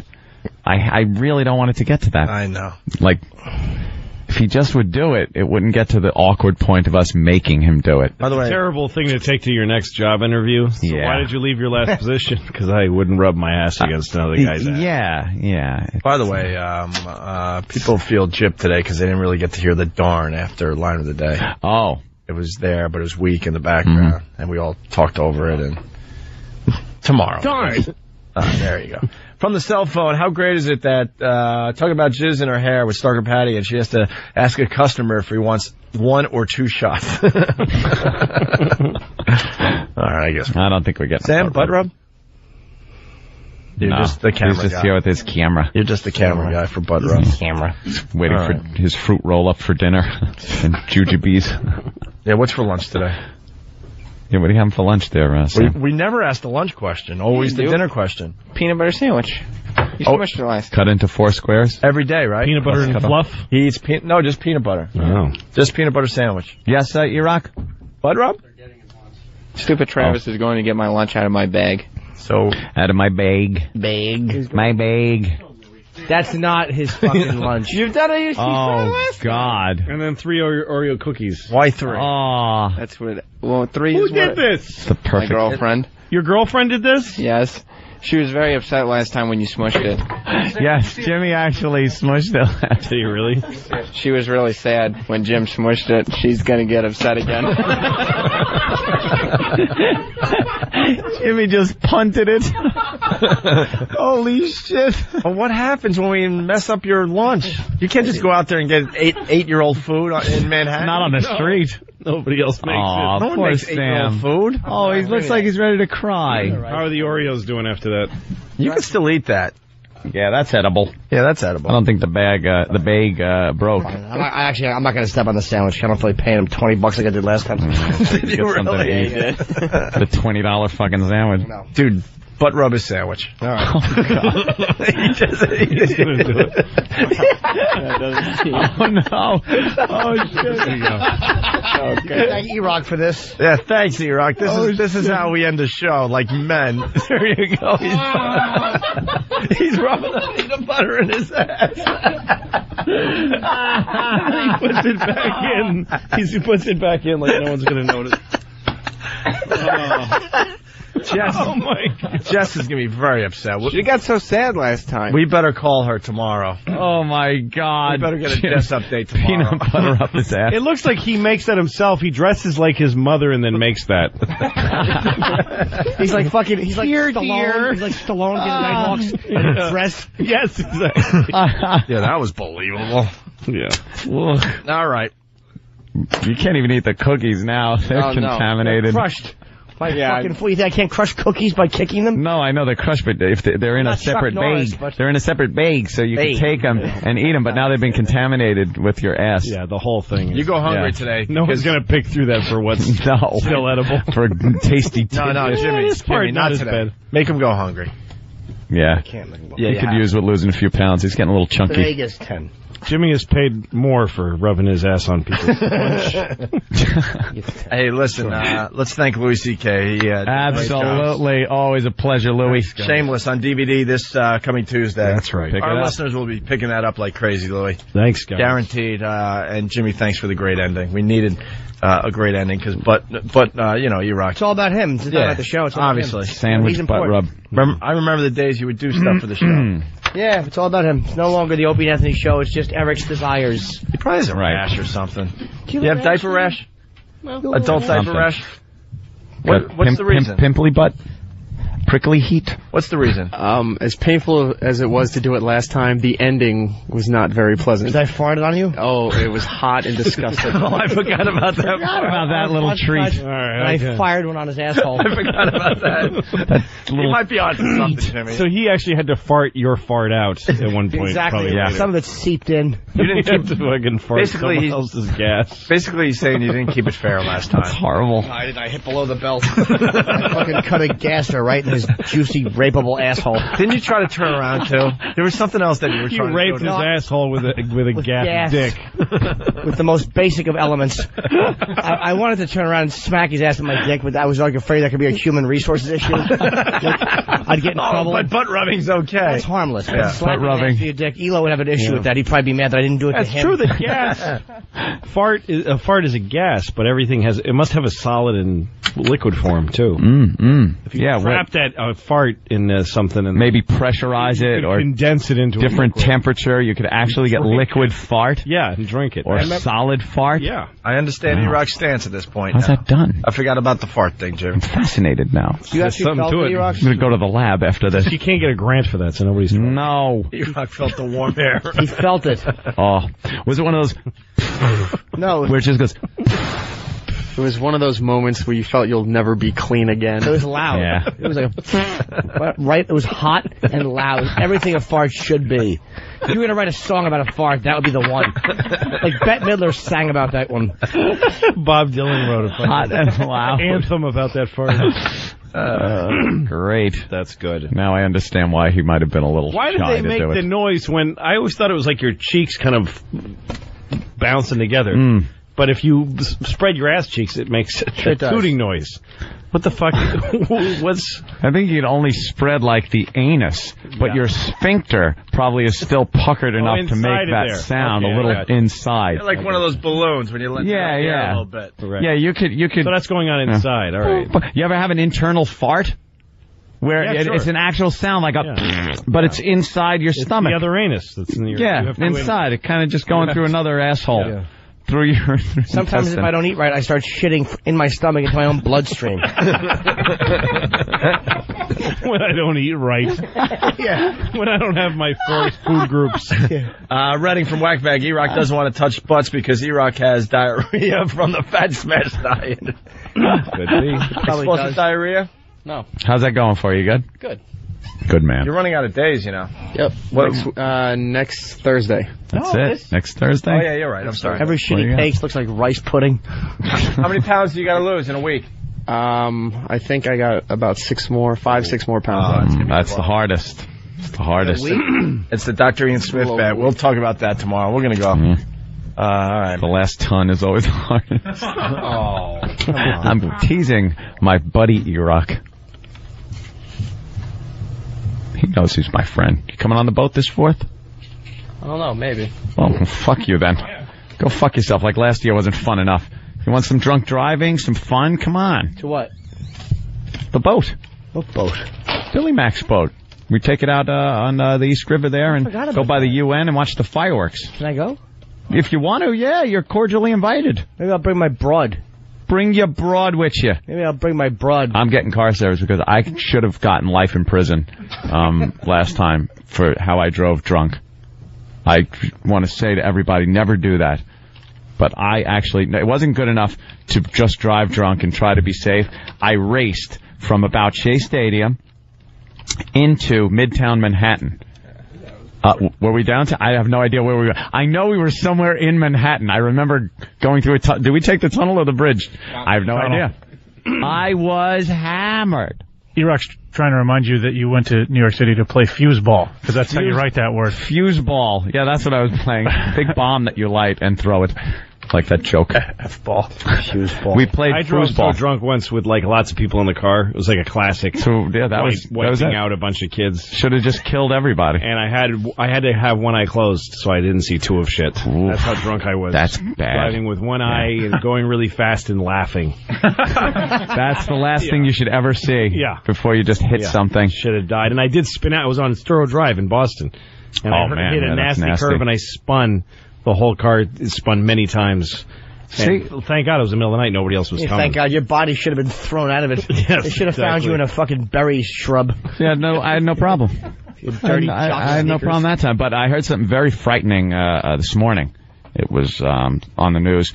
They're trying to pass legislation for if you're drunk and cause a fatality.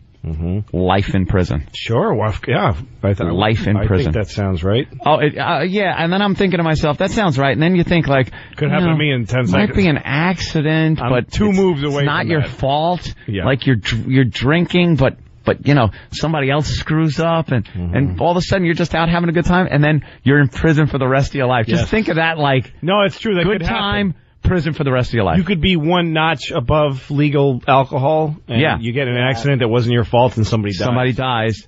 Yep. Prison for life. Yep. What about fucking... I live with that kind of fear every time I fuck a boy's mouth. Prison for life.